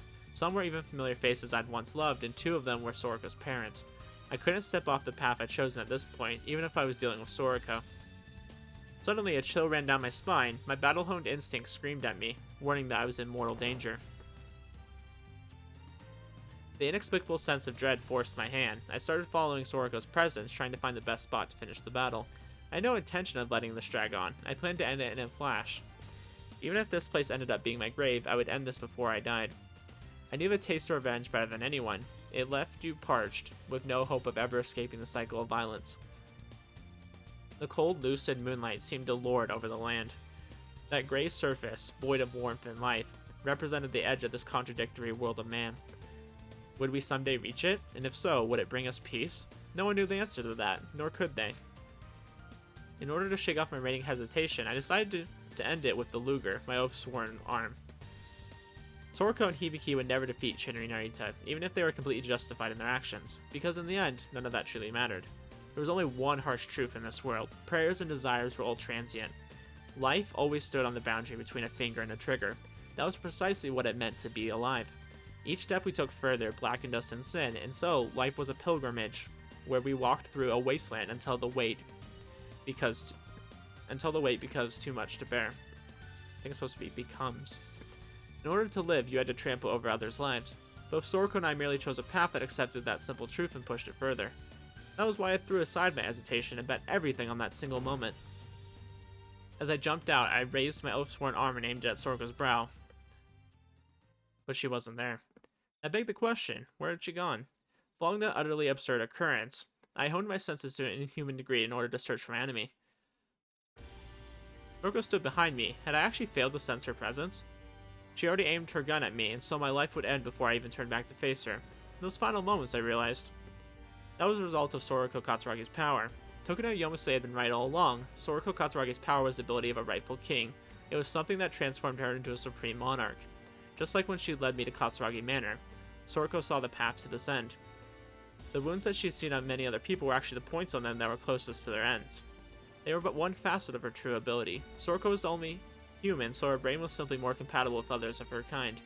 However, now that it had expanded and grown, Sorako's power allowed her to perceive the paths to the ends of not just humans, but other living creatures, objects, and events. Sorako Katsuragi led everything to a peaceful conclusion. When she led us to the end at Katsuragi Manor, the bodyguards failed to even notice our presence. When she led Tokino to her end, she had actually made the armed maids harm each other. She simply followed the leads, the path she perceived, and the world bowed before her. Dang, her thing's freaking powerful. Everything unwittingly marched to their ends, like characters in the story Sorako was weaving. This world was rife with suffering, and suffering was merely change. Comfort was a momentary thing, and change would eventually wash it all away. However, if change was suffering, the stagnation was paradise. Thus, Sorako's halo led to the point of perfect stagnation, the paradise of death. Sorako pulled the trigger. A mere moment remained between my life and death. My body continued to move, refusing to let it end there. Maddened Avengers who'd lost the mask of reason were driven by the painfully humane feel known as hatred.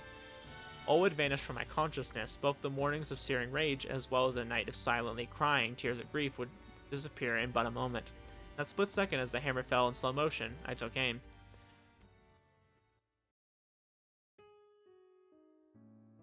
The first time Sorako had tried it, she was scared. She subconsciously understood that her power led to things to their end.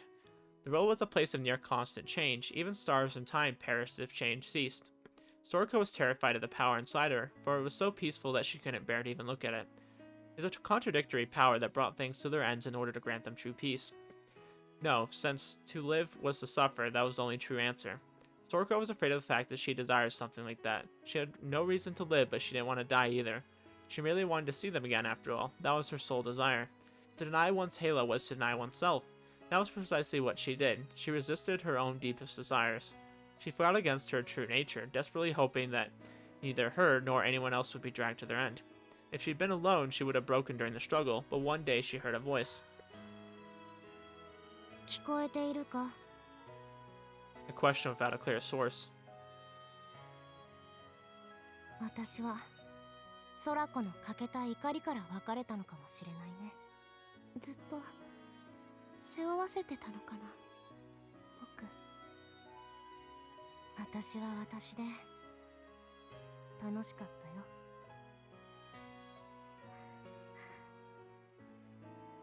僕も楽しかった。 Resisting and praying until the end, the two pulled the trigger. Not in order to end something, but in hope that it would be the beginning of something new. The sky above was dominated by a blue moon, and as it shined down on her, she pled. She pled for him to forget about her.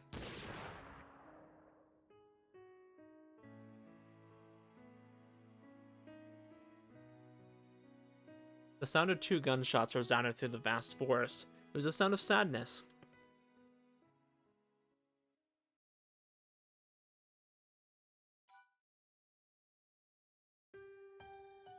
Soft clouds covered parts of the sky, briefly blocking the powerful early summer sun as a cool breeze whipped by.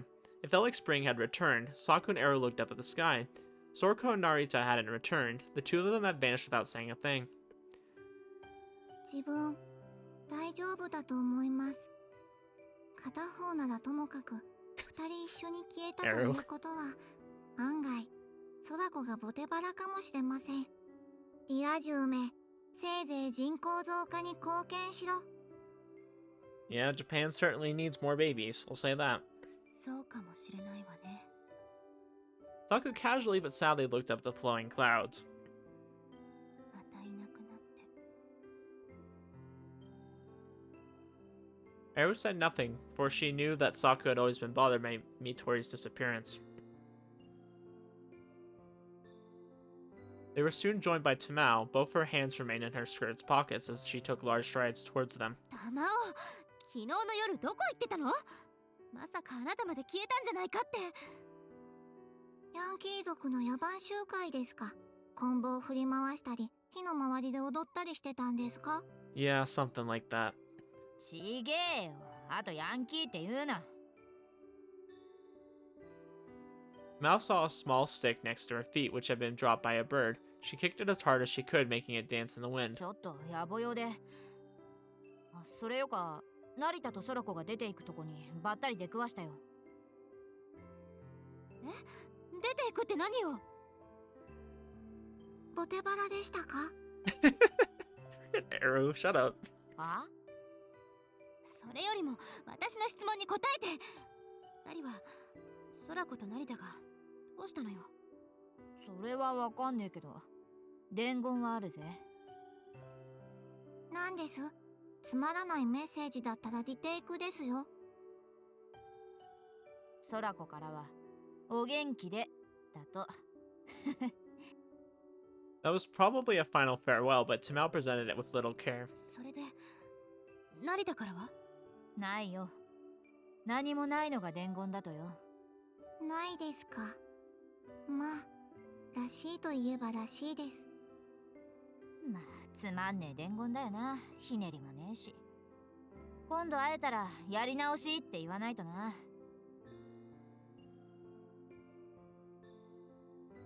まったくです。ボテバラだとしてもサクが思わず鼻声でウケるというまでやり直させます。 Oh yeah, that's totally something he would say.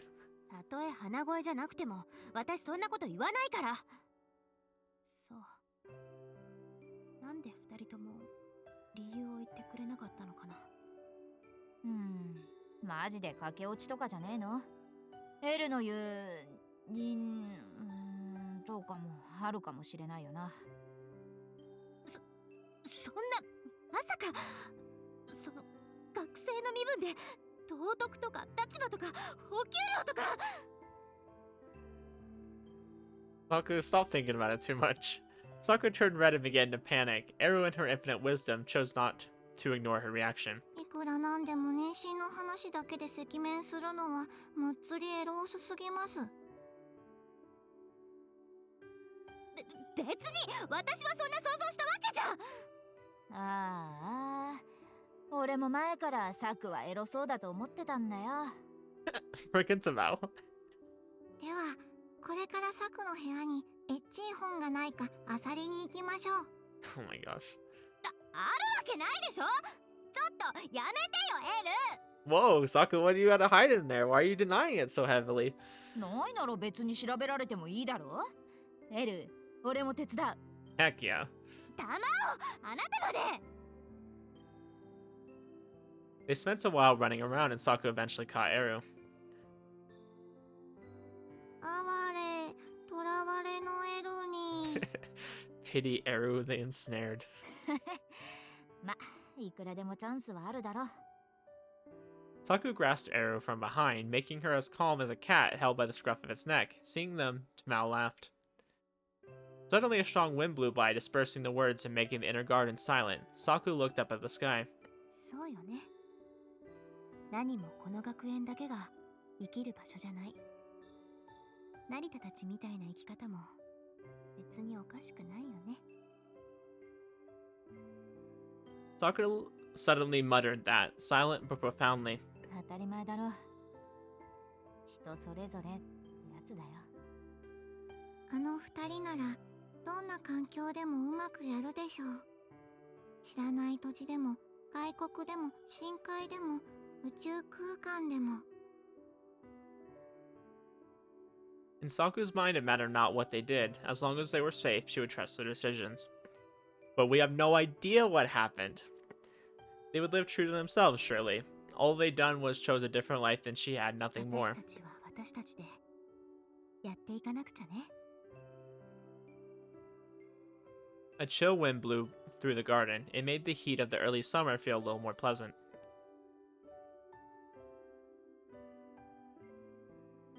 Taigi watched the girls joyfully run around the garden from Togino's empty room. The sight dazzled him. An icon popped up in his vision, informing him that a visitor had arrived. He quickly made the window non-transparent and transformed the room back to its usual appearance. 大義様。 Oh, hey, you lived. The armed maid who had been dispatched to Katsuragi Manor entered the room with silent steps. 事の顛末かい？ Number 4 was badly injured but moved nimbly, as though feeling no pain. After a curt bow, the maid presented Taigi a small package. He opened it and found an old pair of glasses. The lenses were thoroughly broken, the frame was bent, and there was dry blood in it. It made him think of Sorako. They were the glasses her real mother had once worn. 1号、3号、夜店教授の遺体を回収しました。それと、葛城新山の屋敷に生存者はおりません。ご苦労だったね。 Taigi responded with an expression of sincerity, one he rarely showed to others. This tragic end pained him. Had he perhaps felt a hint of regret? Could he have stopped Narita or Sorako? Or could he have prevented Tokino Yomase from going? He probably wouldn't have been able to do any of that. After all, they were driven by their pure, unstoppable will. Regardless of what he chose, he merely would have thrown a pebble into the boundless sea. Perhaps that would have caused ripples, but nothing would have fundamentally changed. If this truly was the end, he simply had to accept it. Even though he didn't make the pain in his heart go away, it was his only option. 悲しき愛の結末に。 Taigi listlessly muttered that prayer to himself.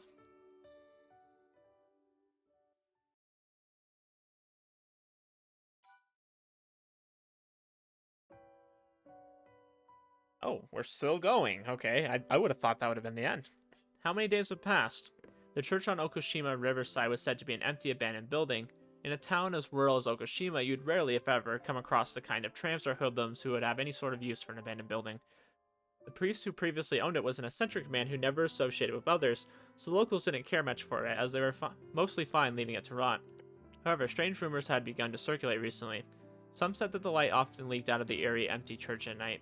It had become an urban legend of sorts, a ghost story. The locals, however, were too busy to care about the truth of the matter.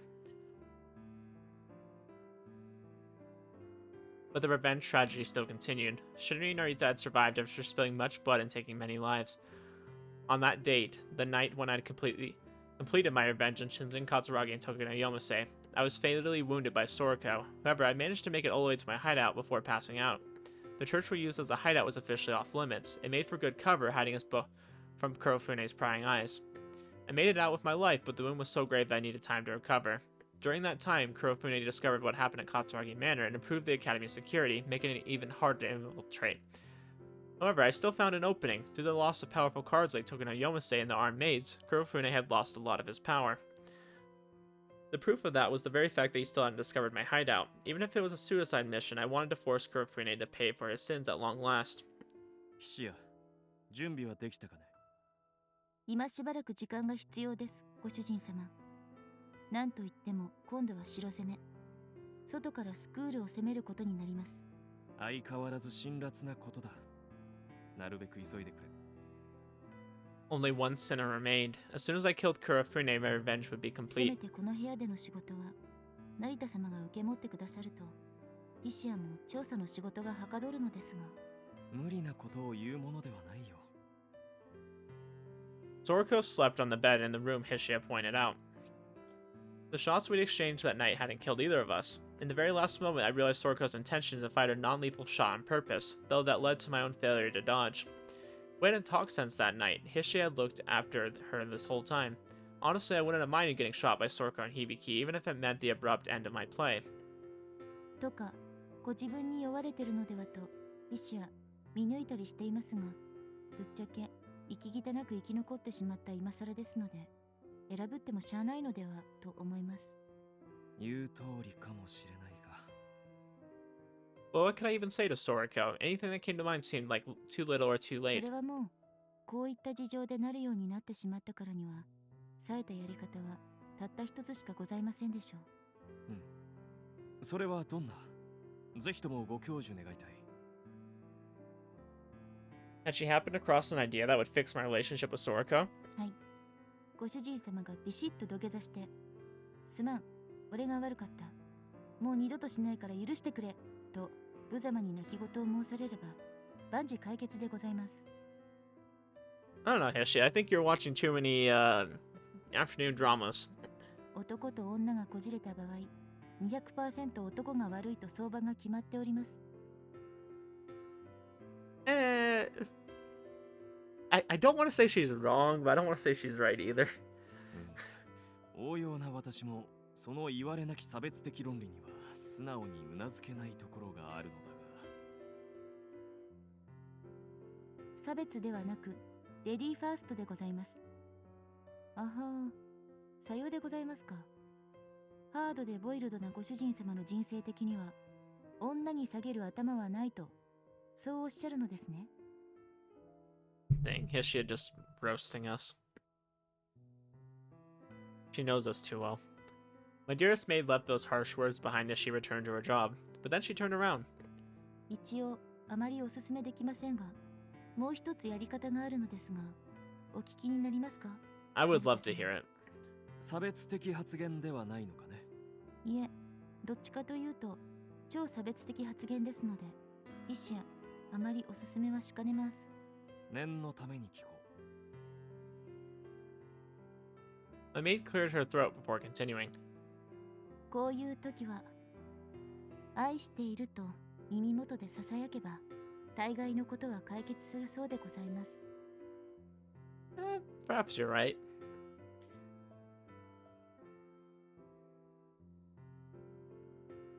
Upon confirming that Sorako was asleep, I silently stalked into the room. She had more or less recovered as well, so I couldn't allow her to remain at the church forever. But where would she go then? Shinri Narita had rid her of her home. And once Kurofune was defeated, she would no longer have any place to return to. 倒したら私はどうするというのだろう。 I touched Soriko's cheek as I muttered those words to myself. Revenge was a brief flame. It was fueled by hatred and promised no tomorrow to those who embraced it. I couldn't start a new day without seeing it through to the end, but I didn't see any happiness at the end of the tunnel either. People had a right to be happy.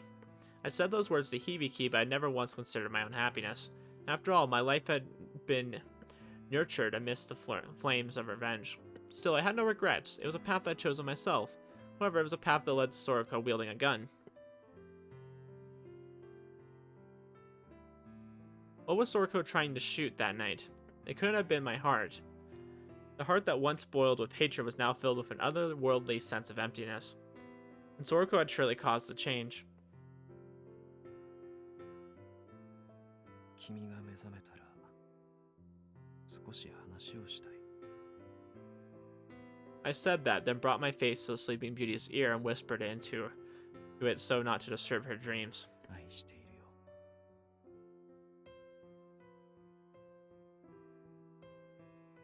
I'd left for a bit, but when I returned, the bed was empty.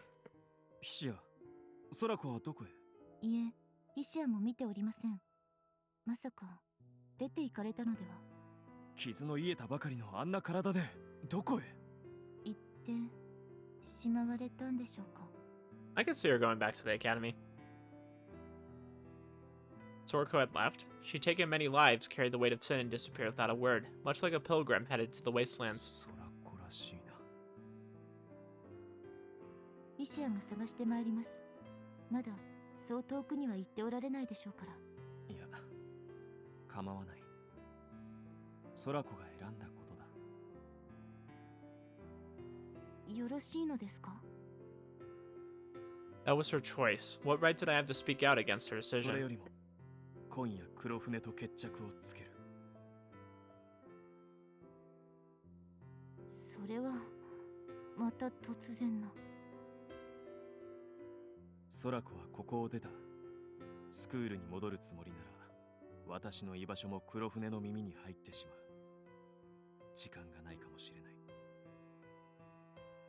医者的に空子様はそういう方ではないように思いますが。ソラコがどう出るにせよ、私は自分のなすべきを果たす。追っかければいいの？準備を頼む、シア。今夜。承知いたしました、ご主人様。Our conversation had ended. Hishia gave me a perfect bow, lowering her head as far down as possible. With her gone, I was left alone, and I traced the dents on the empty bed with my finger. Sorako once used that very bed. Was there a better choice I could have made somewhere? ご主人様、今夜の準備ですが。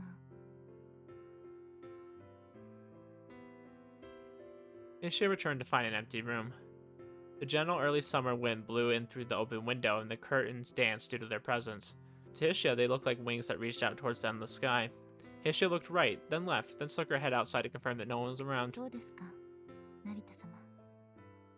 Aren't you satisfied? The maid nodded to herself. 復讐よりも価値あるものを見つけられたのですね。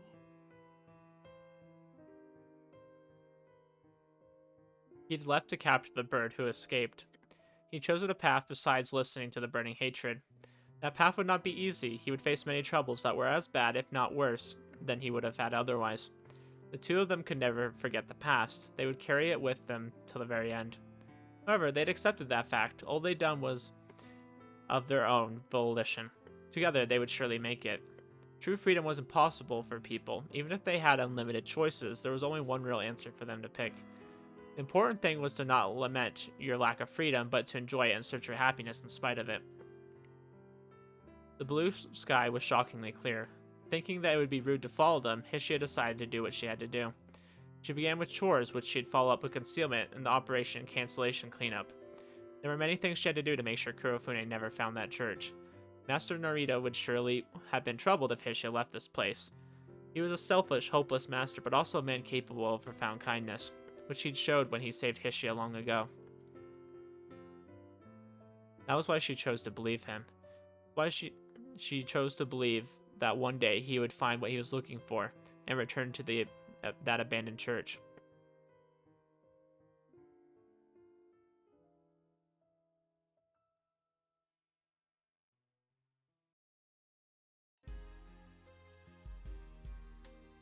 Well, okay.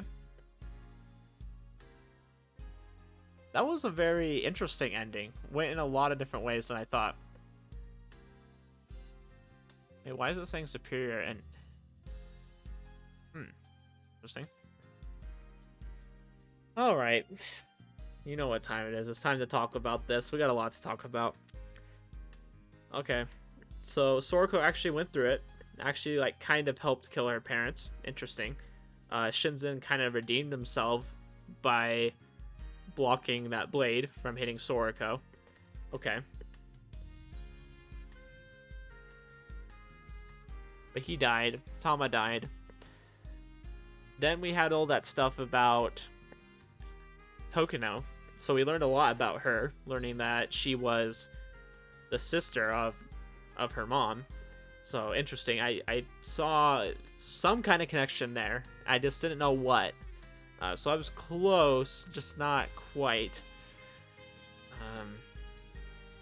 Interesting that she ended up dying too.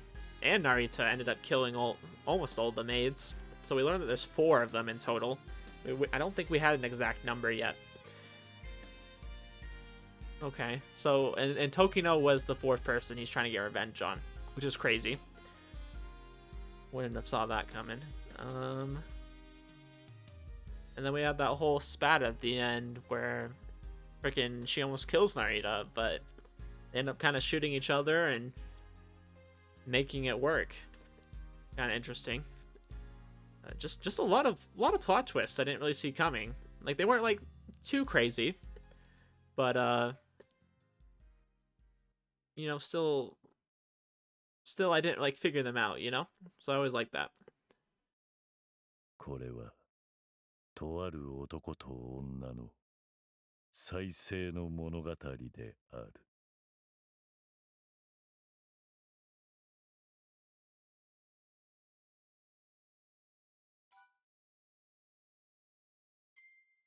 Okay, so I don't want to look at the hand corner. I will be covering all of those in a separate video eventually. Once I have all of them, I'm going to do all of them in one video.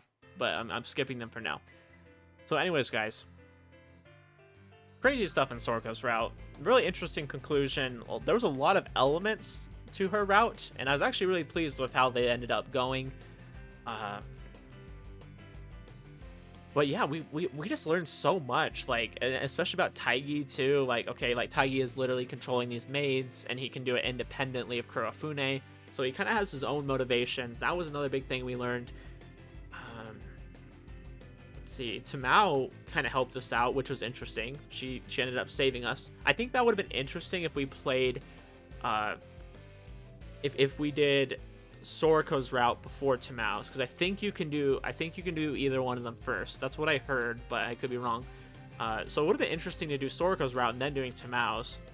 I think that would have like led us more to knowing what would have happened, but I liked not knowing that, and then seeing her help Sorako in this route was cool, because I already knew she was kind of like into that type of stuff. So I like that. Didn't really get too much hints about Sorako or Eru, or excuse me, Saku or Eru, but we are doing Eru's route next episode, so be looking forward to that. I'm going to be uploading that here soon. Very excited to try that out. I think that'll be a lot of fun. Just because, I don't know, Eru's so funny. And then Saku's route after that, it's going to be so good. And then I believe we do Hishia and Mitori's route. And then the true end, oh, it only gets better from here. Like, I like Tamao, I like Sorako. And I actually really like Sorako the most. And now I'm really excited to see all the other girls. Now that I've seen Sorako's was crazy. It's a crazy route. But anyways, guys, I'm going to shut up now. Hope you enjoyed that video. I will see you next time where we will be starting Eru's route.